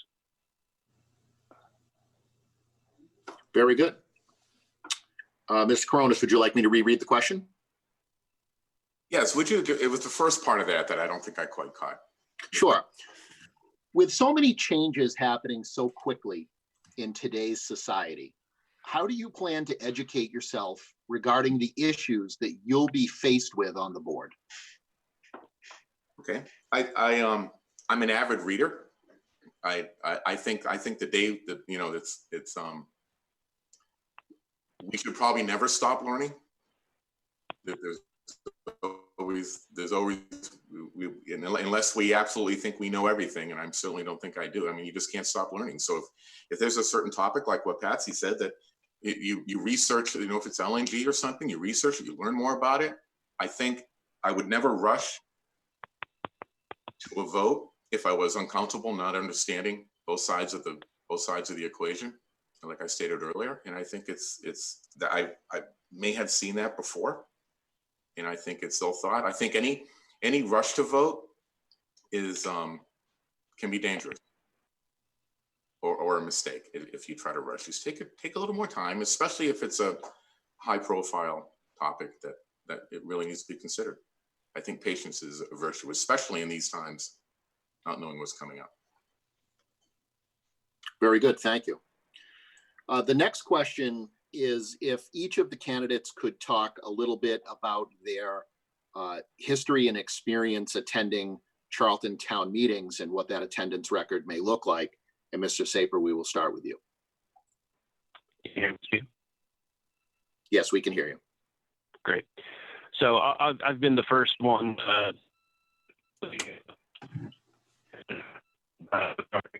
what's going on in town.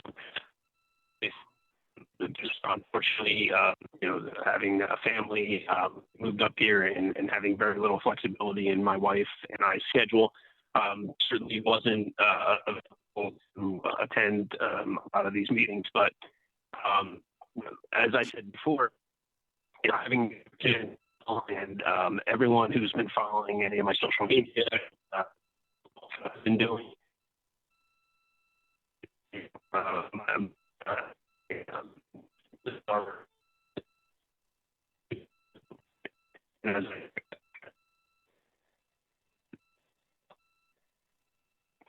I don't think necessarily it's so important how many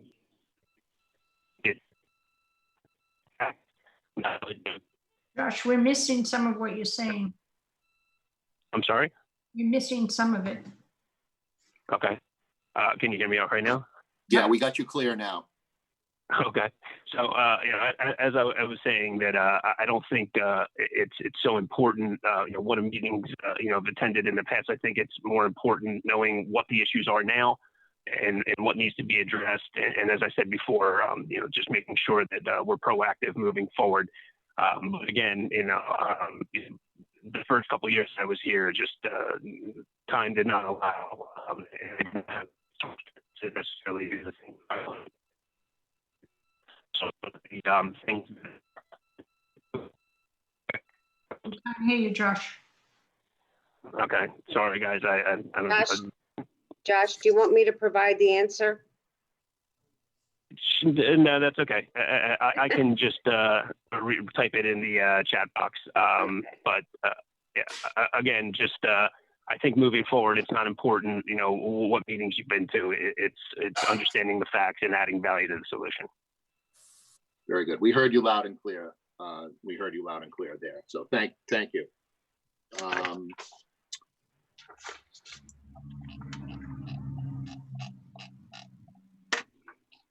on one sec. Mrs. Ridley. I think I've been to every town meeting and have voted in every election that I can possibly remember, unless I was traveling out of country or something. I can say that I've been in that uncomfortable position where you go to the microphone to ask questions or make motions. I don't think I'll ever get used to that, but it's definitely educational. I think the town meetings are amazing. It's the perfect democracy. Not everybody gets to see those. They're incredibly historical, and it's amazing that people actually physically stand in a room and make these great decisions for our town.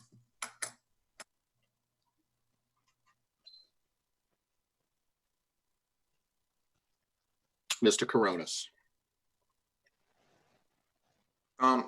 Yes, I've been in town 18 years. I've certainly voted in every election.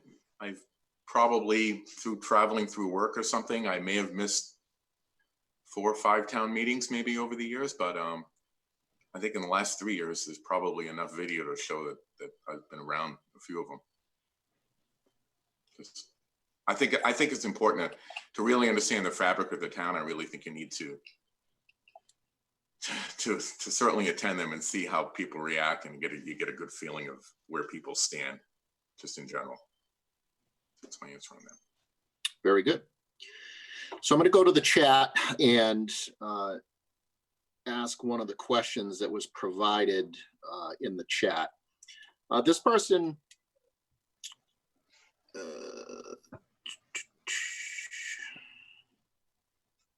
this question is from David Smolsky, and he asks, I'm interested to learn about your perspective related to safety on our town's roadways, more specifically speeding in residential areas and recurring accidents at dangerous intersections. What do you consider to be effective ways to address these issues in our community? And we will start with Mrs. Ridlick.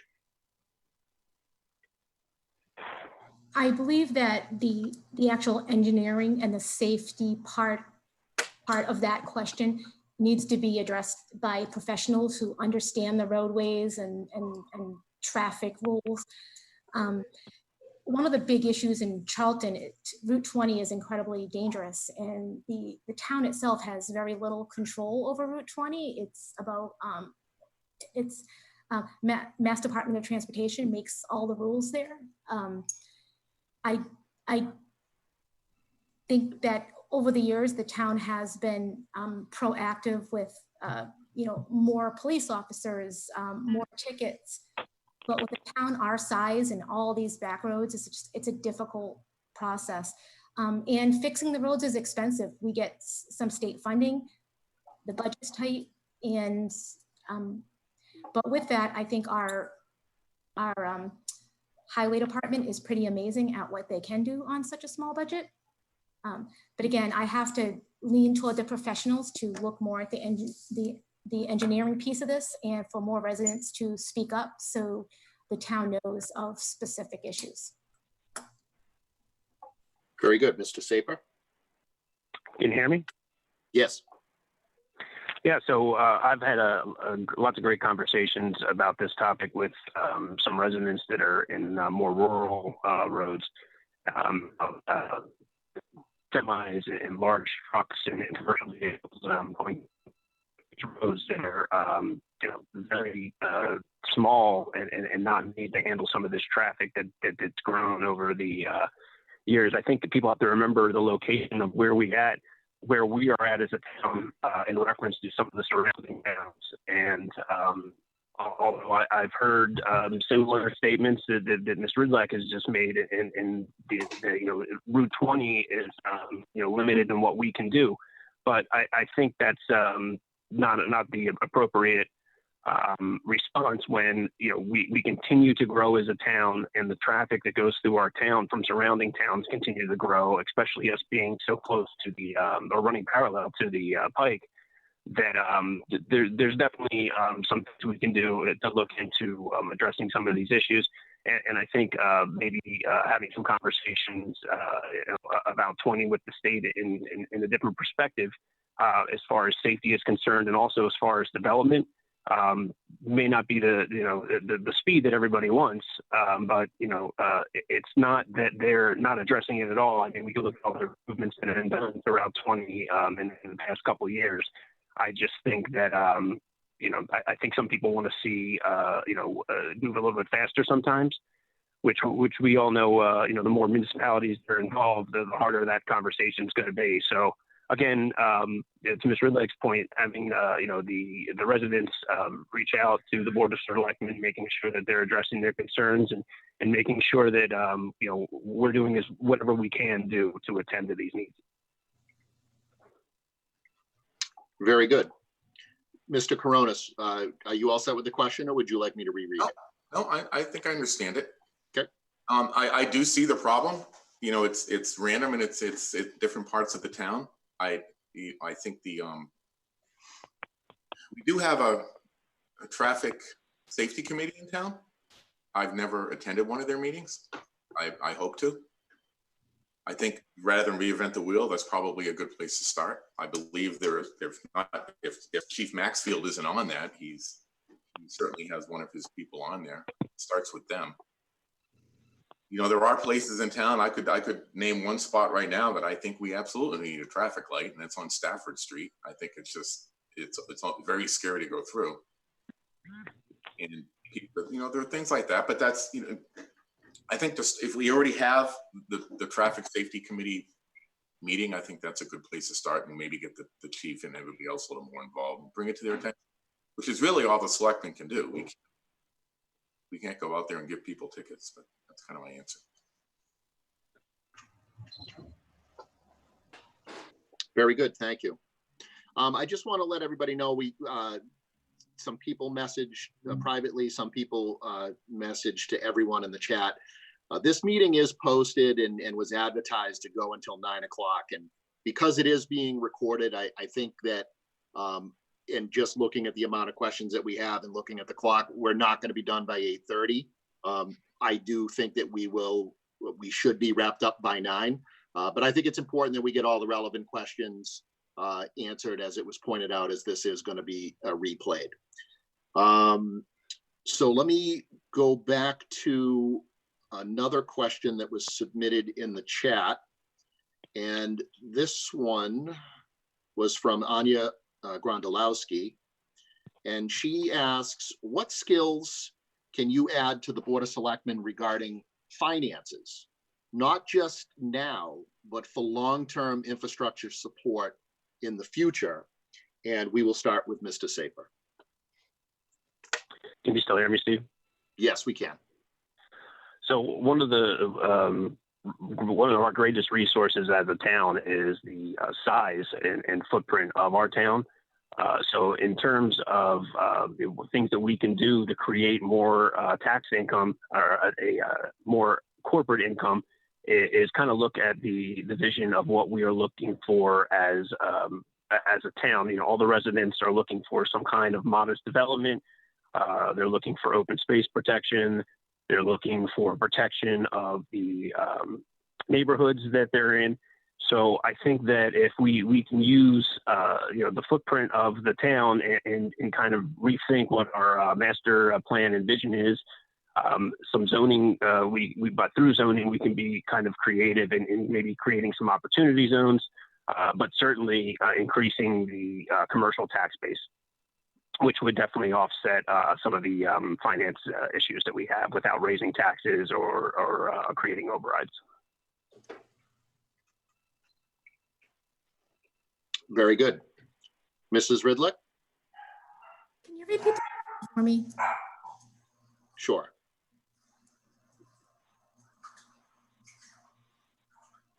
The question is, what skills can you add to the Board of Selectmen regarding finances, not just now, but for long-term infrastructure support into the future?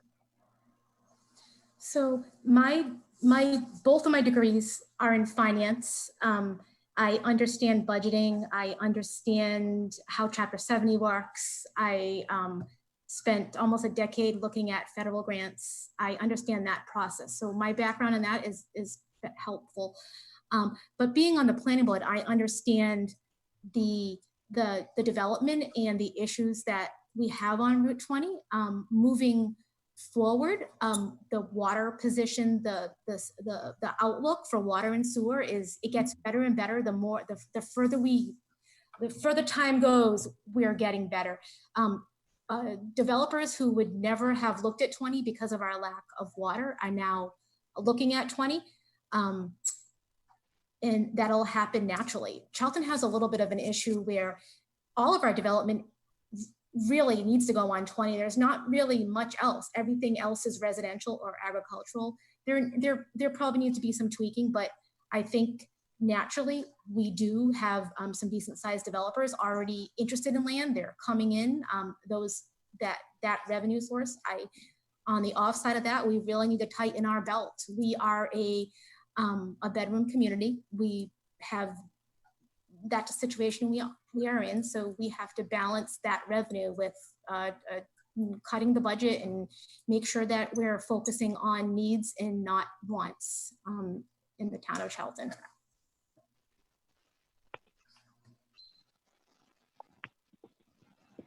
Very good. Mr. Coronis. Yes, to answer the first part of her question, I've being a sales manager and I've had some P&L responsibility over the years. So I understand budget and forecasting and how to stick to them. I also understand the town of Charlton. And I agree with Ms. Ridlock that we've come a long way with the water than we were 6 or 7 years ago, for sure. And I think that's without any big expense to the town. I also know what the townspeople would support for infrastructure cost, and this town would never support, a roadway to nowhere, right? So it needs to be a careful thought out It's you can't just answer that question all in one step. That's there's a master plan and then baby steps along the way to get there. But that's my answer. Very good. Just a follow-up question that somebody had that's relevant to one of the answers is several of the candidates talked about a townwide water source. So what are the candidates' thoughts on what would you do about creating a townwide water source to support the municipal system? And we will go, Mr. Coronis, I'll have you answer first.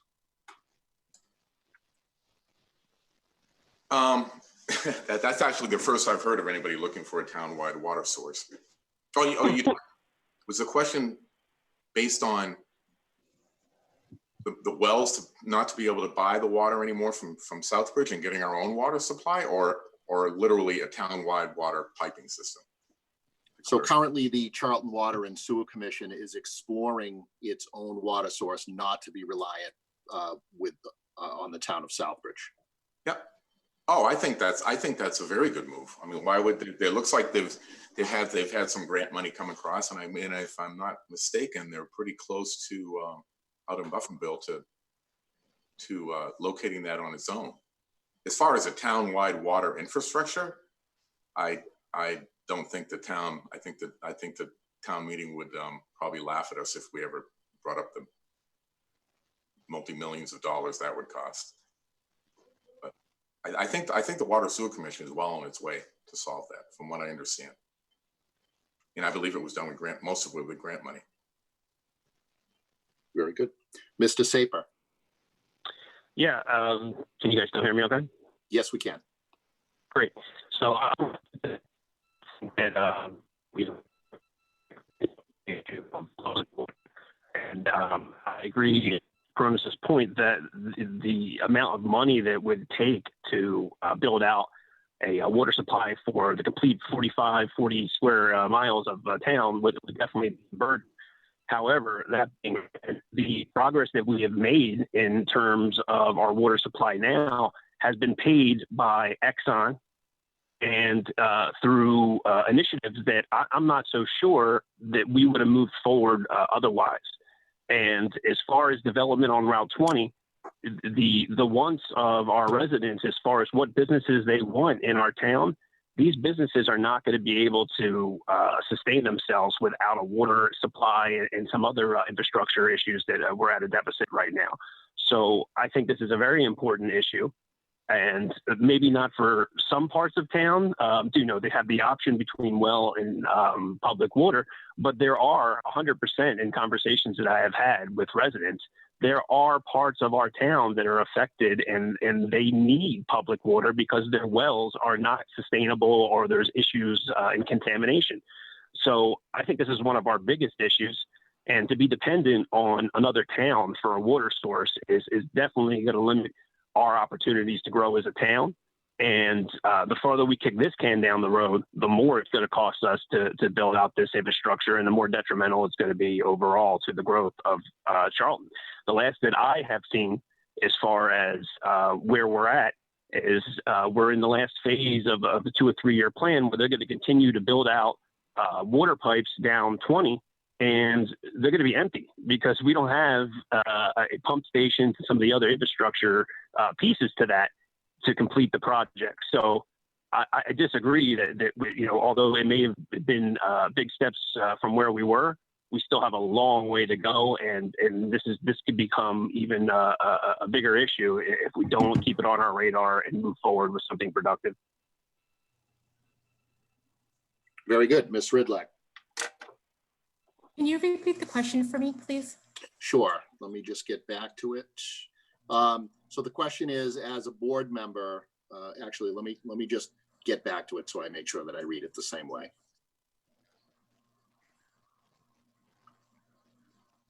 How would you support creating a town-wide water source? Well, Charlton has a strong water sewer commission who take the initiative to hire consultants to do the research. I know they're in the process of testing for wells. They applied for grant money.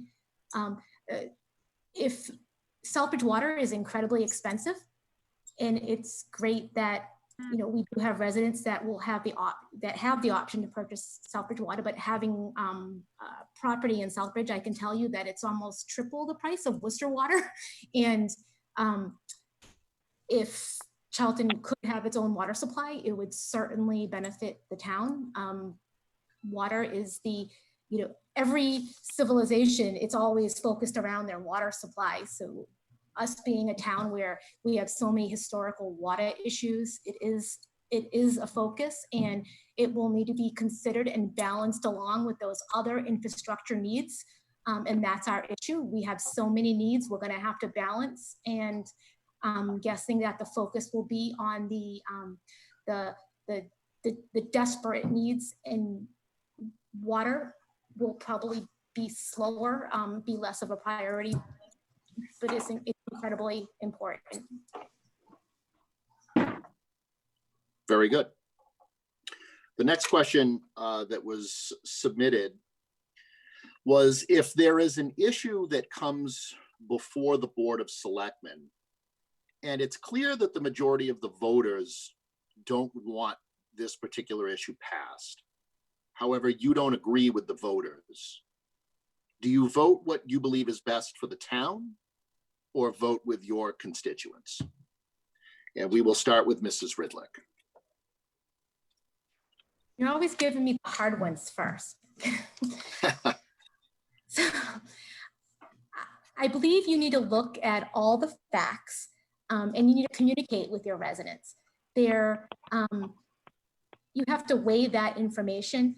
If the majority doesn't want it, we have a very educated population here in Charlton. If you need to start asking yourself why the majority doesn't want it, you need to educate yourself. And you need to ask yourself if you are being biased in any way, because perhaps you have some sort of weird chip on your shoulder, or you really like something because of history. You need to kind of step back, and you need to figure out if you need to educate yourself, or perhaps you were not being very clear when you were educating your residents. Again, when you have the majority not wanting something, you need to start, again, weighing all of your information. At the end of the day, however, you need to do what's right, and you need to weigh the information in front of you, and you have to do what, using your knowledge and experience, you need to make a decision that you feel is right for the town. Thank you.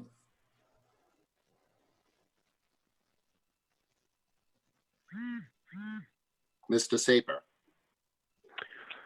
Yeah, thank you. The phrasing of the question is very odd. I think I'm pretty sure I know what they're referencing.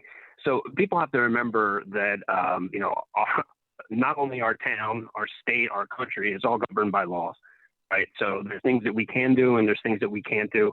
There's things that we can do as a town to put us in better positions to negotiate and deal with some of these topics. Again, I think everybody being on the same page, everybody having the correct information, educating the residents, as Ms. Ridlick had said, is where this all starts.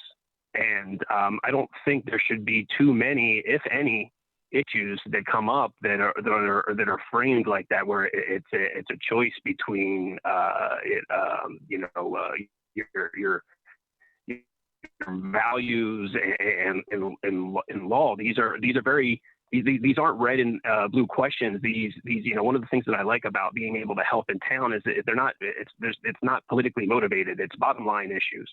So again, making sure that we're educated, make sure we have the right people involved, and making sure that the town residents have every opportunity to vote, to add their input. Everybody has to be on the same page, and I don't think anybody can really be running rogue on their own alternate agendas. We all have to work for the greater good of the town. Very good. Mr. Coronis. I agree that the wording of that question is a little bit hypothetical and doesn't really give you the scope on what size of an issue we'd be discussing with that over. I also agree with Patsy that a lot of those times it's the people, the taxpayers may not be educated enough, or there wasn't enough time for them to make decisions based on things that they were taught. I think, and there's no, I also don't believe that anybody should be running, like Josh said, should be running rogue on their own agenda and doing something that a majority of the people in town have already said they didn't want done. With that, it is a little bit of a hypothetical question. It's a little difficult to answer. I gave it my shot. Very good. Next question. Will you support a debt exclusion vote for the public safety building, even though it was voted down at the polls last year? And if yes, what is the maximum amount you are willing to support for the exclusion? And we will start with Mr. Saper. So I'll answer the second half of that by saying, without knowing the specific topic, you can't answer what an appropriate exclusion would be.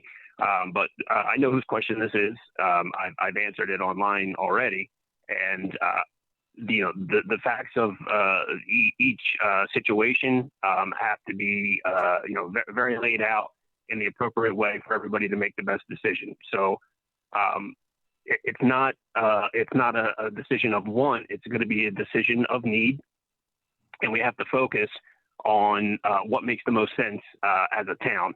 Does it make sense to spend money now to save money later? Is this something that is a necessity? Is this something a one-person need? Is this something that can be phased out? We have to really have a clear understanding of the people being able to vote on that.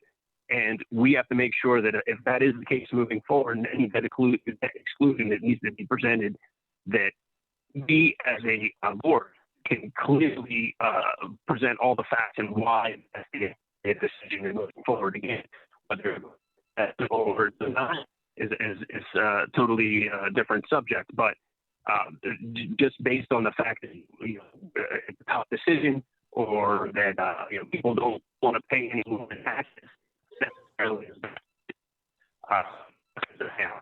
So I think that we need to do all of that.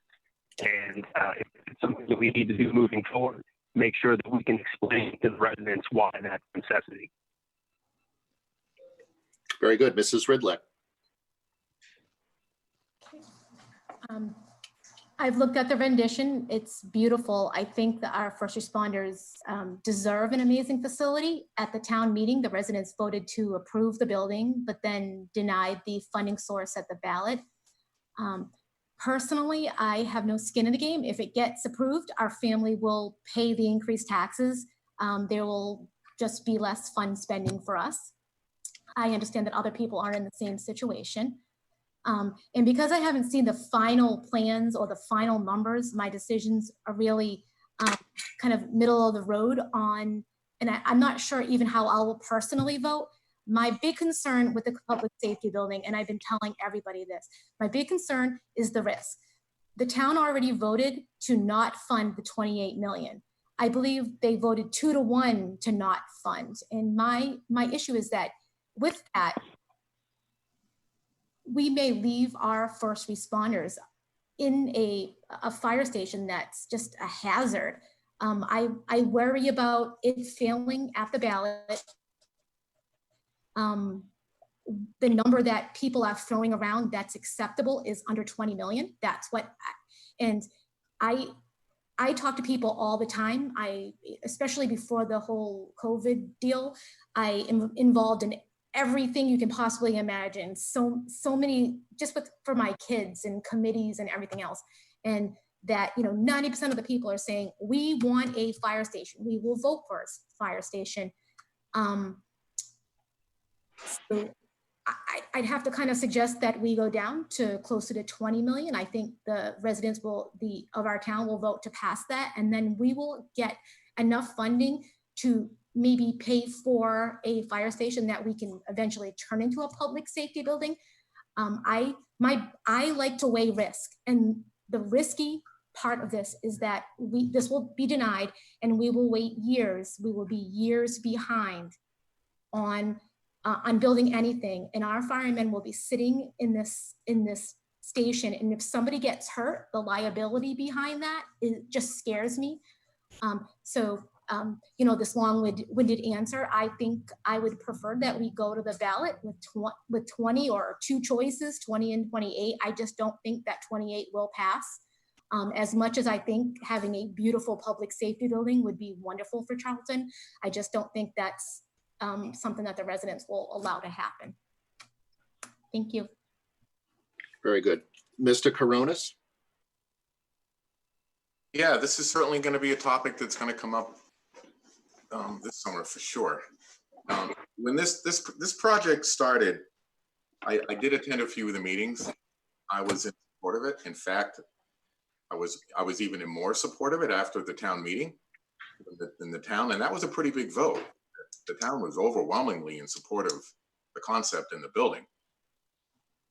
Come to ballot day, I was still in support of it because I think it was 3-1 at town meeting that they wanted the building. My son and I were out there holding up signs in favor of it. And I followed the assumption that that's what the town wanted. But the town meeting was so overwhelming. Unfortunately, that vote flipped the other way, upside down. As far as the funding portion of it, they need a fire station. There's no doubt about it. I mean, before COVID, and you know, we were able to get out and do a little bit campaigning, and you know, the 100 or so people I talked to, like Patsy said, everybody wants a fire station. I honestly didn't talk to one person that was going to change their mind over that $28 million to build the public safety building. I wish they came back after that ballot vote and came back with an idea of just to go with a fire station only first. And like what Patsy said, then add on to it later. I would support it going to ballot, but I only because we spent the money for the design. It's another reason, but I hate to break it to the guys, and I know they've been working really hard on this for years, but I think it's going to crash and burn on ballot. But I think the taxpayers also should have an opportunity to really understand what had happened and the money that was spent going forward, getting us up to this point. Very good, thank you. Mr. Saper, you wanted to say something. Go ahead. Yes, thanks, Steve. So in response specifically to the safety complex, I hear everyone's points, but you know, Ms. Ridlick said exactly what my thoughts are. Okay, this is a liability for us as a town. Okay, I've walked the property, both the police station and the fire station. We have not committed any major funding or redevelopment or fixes to any of those buildings in years, and this is a can that's been kicked down the road forever. And it's only a matter of time before this becomes a bigger issue than what it already is. The fire station, it's shocking, and that they can perform their duties split between multiple buildings and buildings that don't even fit the equipment properly. Getting ready to go out and fight a fire in a walkway that has bikes hanging from it, and you're banging into trucks and equipment. Our police station, everybody thinks is newer, but again, is 40 plus years old. And at the time that it was built, it has not been brought up to date for what it needs to be now. You know, one of the scariest things that I saw when I was in that police station and walking through the bottom of that building is how some of the space needs to be utilized. And I won't go into detail, but it's not safe for any of our police officers in some of these interactions that they're having in the actual building. Some of the places that they need to be storing equipment properly, even how they can get in and out of the building with their equipment. This isn't a matter of what we want. This is a matter of what we need. And I think from everything that I've seen, it's everybody trying to be proactive and making this site the most effective building for the longest term so that we don't need to invest these kinds of large sums of money into our police and fire station. So I'm all for trimming the fat, going back over and seeing where, what do we really need versus, what would be the perfect scenario, maybe even phasing out parts of the building, especially with all the COVID issues financially that may come up in the future. But this is one of the reasons why I got involved, because there is no reason why everybody should not have all the factual information about what is needed from our police and firefighters. And I know that, and speaking to other people in town and myself included, the last thing I want is my beautiful house in the town that we enjoy being in and would love to be in for many years burning down because they can't get to it in time, or because my police are spread out so thin with all the traffic from surrounding towns in the interstate and the turnpike and all the traffic, that they're spread so thin that they can't get to take care of residents before they need to take care of some other issue or some kind of traffic problem. So I think, again, we all need to open our eyes to what the problems are that are going to be ticking time bombs.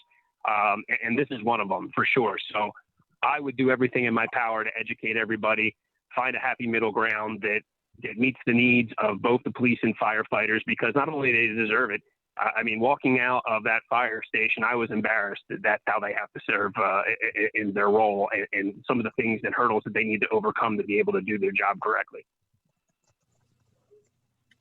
Very good. Thank you. The next question is, what specific motions will you make in your first 3 months about issues that you have advocated for? And Mrs. Ridlick will have you answer first. My first motions will be having to do with policy and procedures in our town. I think that we need to have standardized policies throughout. Maybe they should be so important that our policies go to town meeting. I think a lot of the problems we've had in the past is individuals doing things without communicating those things to town hall wide. So certainly I am there to improve the communication it would be a good policy to force the executive summaries of all the boards with each other, so every board knows what every other board is working on, what their goals are. Again, forced communication will be one of my first motions. Yeah. Very good, Mr. Saper. Can you repeat the question for me one more time, Steve? Sure. What specific motions will you make in your first 3 months about issues that you have advocated for? Okay. So I think one of the biggest things, as I mentioned before, is utilizing the footprint that we have in town, the location, and some of the things that we need to address as far as water, public infrastructure. We have plenty of land to do that. So it's just a matter of planning and making the right decisions to move the bar forward, so to speak. I also think we need to sit back and come up with a zoning and a master plan for the town that's more in line with what the residents want in the town, and also to help protect our residents and our town moving forward. The fact that a majority of our land is zoned as agriculture leaves a lot of opportunity for businesses to come in and exploit some of the residential developments.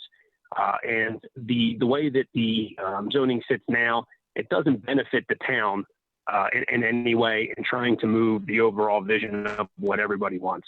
So I think that's what we need to look at first. Coming up with a master plan that accommodates for the major infrastructure overhauls that we need, the want for commercial development, also the need to offset our tax base with having more income from these commercial developments, and then protecting some of the open space in some of the existing residential properties in a way that we're not going to have to address these issues and have some of these conversations that we've had in the last couple of years as far as some of these development goes. It just don't make sense. Very good. Mr. Coronis. Yeah, well, one of the major ones, and it goes along with what Josh said and Patsy said, is I'm going back to my Economic Development Commission. I think it's been on pause. I think it's very important that we get it off pause.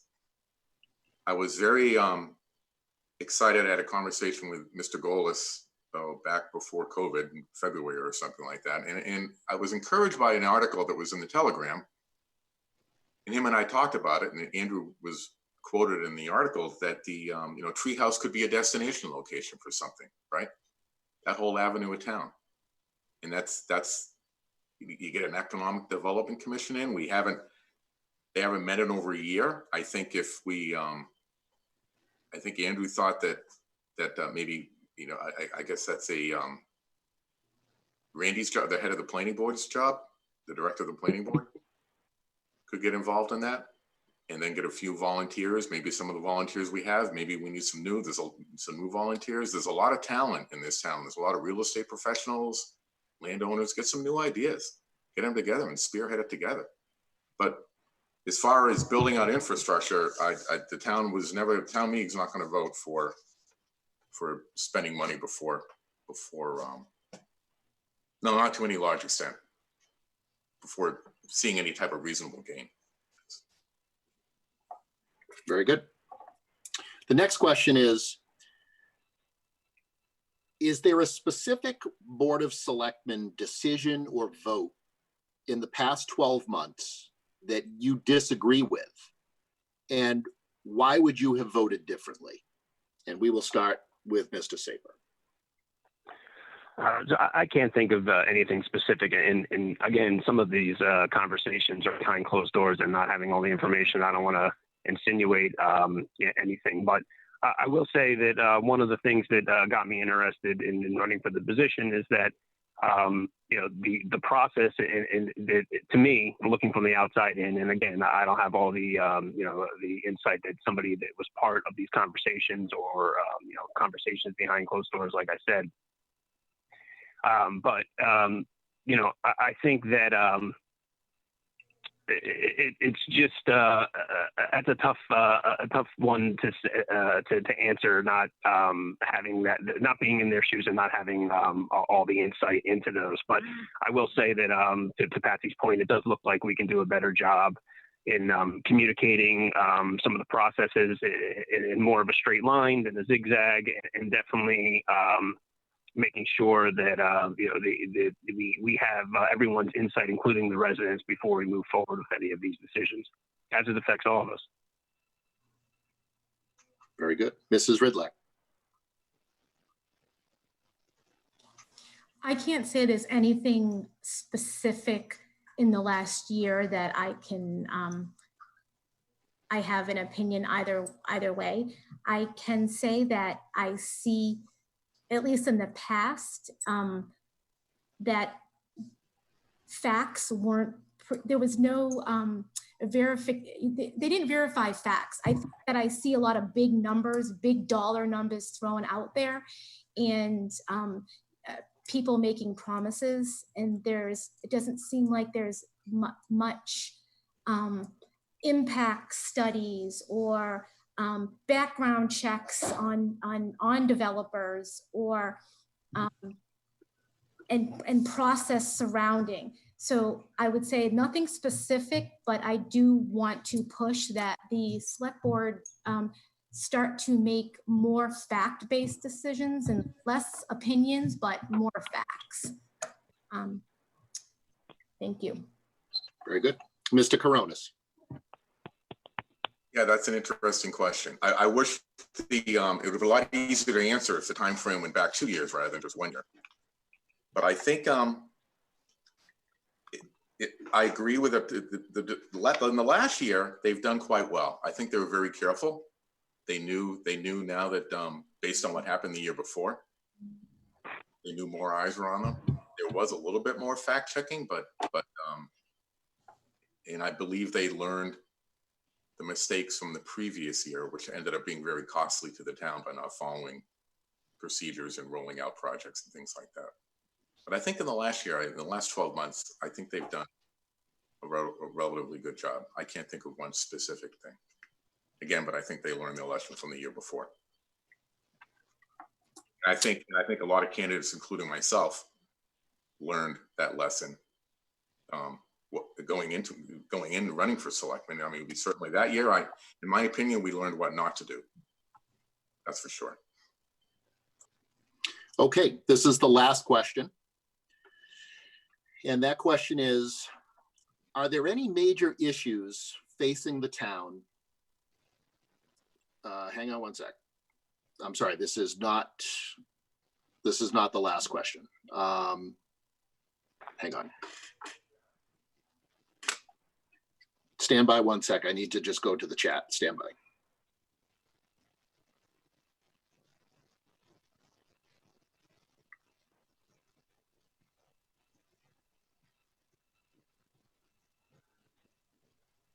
Okay, yeah, this is the last question. Are there any major issues facing the town that were not raised tonight that you feel are a concern that you would like to address?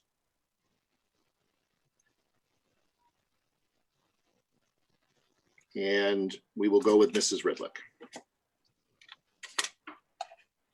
That's actually there's a simple answer. I think that the biggest issue is the budget and the collateral damage that we will feel from the pandemic. We can only begin to guess what our town and what our state will get and how money will be distributed. And that's going definitely this year's budget, you know, we're good, but next year there's going to be some major issues and there's going to have to be some big decisions made. Very good. Mr. Safer. I think the only thing everybody brought up, maybe not even the Board of Selectmen, but some of the people running for school board made some great points and some much needed investment in the buildings, the schools in both towns of both Dudley and Charlton. So that's definitely something I think that we want to look at in a long term plan, and it seems like that's what their focus is as well. One of the things we did not bring up today at all was our senior center. So I know that Mr. Coronis and myself had both visited the senior center. You know, we've done a great job as a town repurposing buildings and making things meet, for the time. But that building is turning into something that it was never intended to be. So I think the senior center is definitely an issue. I think that could be part of a fix with the safety complex. If police and fire move into that frees up the former police building to be turned into offices and address some of the needs of the senior center. I know in talking to the executive director of the Charlton Food Bank and the executive director of the senior center and even the town clerk and some of the other positions is that we're at a deficit each year for space, and they're all competing against it. So each other for it. So everybody's losing space every year or trying to repurpose something. I think that that's definitely an issue that we didn't bring up. The needs of the senior center and some of the town buildings not being able to house adequately, the offices and the office space that we need. Very good, Mr. Coronis. Always going third. The best answers are always given before you get smack of the bat. I agree with Ms. Riddock on the I think what might not have been discussed as much tonight as it probably should be is where we are in the future and what COVID's going to be with state aid and things like that. I think so we're certainly in an unknown, and we don't know if the economy is going to open back up fully and then close back up again or what. I think it's time for it's just time for a little bit to be financially sound, maybe prepare a little bit for the worst and be sitting pretty if that doesn't happen. I don't think we're not in a position to do any rapid spending right now. I think we're good. From what I understand, we are good. Like Patsy said, we are good financially for this year because the budget was, the year was off to a very good, healthy start before that, but we don't know what 2021 and 2022 are going to look like. That's kind of my answer. I think it's on everybody's mind. I know it's on taxpayers' mind. Very good. Mrs. Spiewak, can you just remind me the time for closing statements? 2 minutes. Thank you. So we've reached the conclusion of the questions, so we will give an opportunity for each candidate to give a 2-minute closing statement. And the order of those closing statements will be Mr. Saper, Mrs. Ridlack, and then Mr. Corona. So Mr. Saper, you may begin. Thanks, Steve. So again, I want to thank everyone for putting the event together and giving the opportunity to interact with the residents. Again, there are lots of issues, unfortunately, for us to have to address as a town moving forward. I think prioritizing those in the best way, making sure that we're meeting the needs of all of our residents, not just segments of it. Again, strategic planning and utilizing the resources that we have are our best opportunity to address and get ahead of the curve, so to speak. Again, it's been 30, 40 plus years that we've invested in our town as far as the infrastructure, and again, the town continues to grow, and the towns around us continue to grow. So it's want versus need. We need a lot of things. So, kicking these cans down the road or saying that it's too much money or it's not what everybody's going to go for, we need to do a better job of educating people why it's so important. And if it's an issue of money, we have a reasonable tax base and we have lots of resources that we can use to address those in an appropriate way that everybody can digest it. As far as the COVID epidemic, let's control what we can control. We don't know what the future brings yet in terms of the effects of the long-lasting longevity of those effects would be. Certainly, there's other examples, I'm sure, that people that have been in public office in our town for 10, 15, 20 plus years, I'm sure they have seen hurdles like this in the past, maybe not as bad or as unique, but we can certainly come together and address those appropriately moving forward. I just think we really need to address, some of the major deficits that we have and do it together as a team, not arguing about money, but arguing about what we really need moving forward and what's best for the town. Very good. Thank you, Mr. Saper. Mrs. Ridlack. I want to thank everybody for staying up past your bedtime tonight. This was actually pretty fun. Out of all those years, I've never attended one of these. So 18 years, I've never been to one. So it was actually a little bit fun. So I am the candidate who has the proven commitment and experience to serve you as selectman. And I will work together with my fellow board members, the other boards, and professional staff to represent the needs and values of our residents. My record shows passionate, self-driven actions on behalf of you, the residents of our town. As your newly elected selectman, I promise to make fact-based decisions even when there are motivators to ignore those facts. I will always take into account the town's best interest and listen to your voices on the many issues we will face during the upcoming years. Thank you. Thank you, Mrs. Ridlack. Mr. Coronas.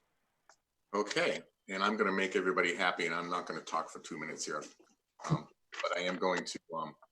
As far as the public safety building goes, they definitely. I left a little bit out on that, but they definitely need something, and it is dangerous, and it does frighten me as well, and I'm sure it's something that we need to do, but it's still going to have to pass the ballot question.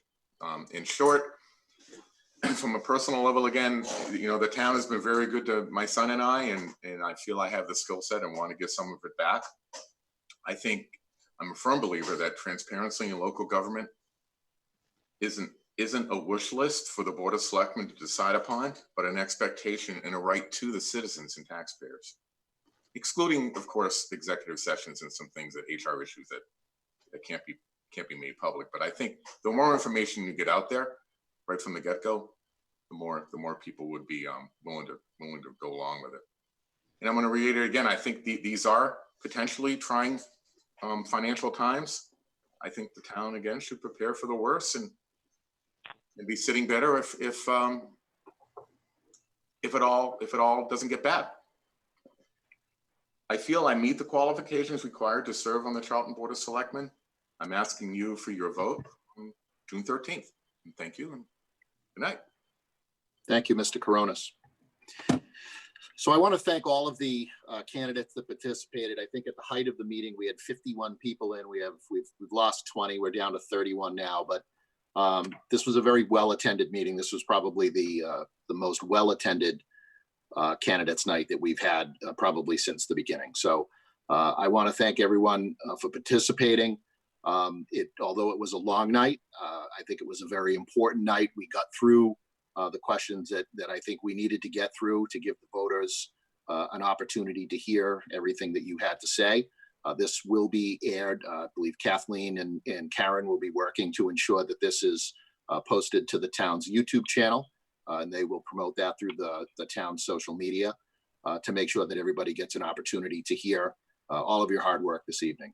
So again, I want to thank Kathleen and Karen for assisting and putting this together. It's always a good night. And like I said in the very beginning, it's a very important night for the citizens of this community to ensure that they get the opportunity to hear from you, the people that are asking for their vote. So at this time, we will conclude the candidates night via Zoom. Thank you again for all participating. Stay safe out there and we'll see you at the polls. Good night. Steve, I just wanted to personally thank you for being such a great moderator and doing a great job tonight. It wasn't easy. There was a lot of kerfuffle and got through it beautifully. And Karen, you did a great job too. And thank everybody here for coming. It's I'm very grateful. I'm unmuting everybody right now. So I'm just very disappointed we didn't actually get to hear the bell once. Oh, how about now? I was ringing it. Everyone stayed on time for the most part, so it's all good. Very Thank good. Well, thank you all. Have a great night. Okay, too. Thank you very much. Good night. Night. Well.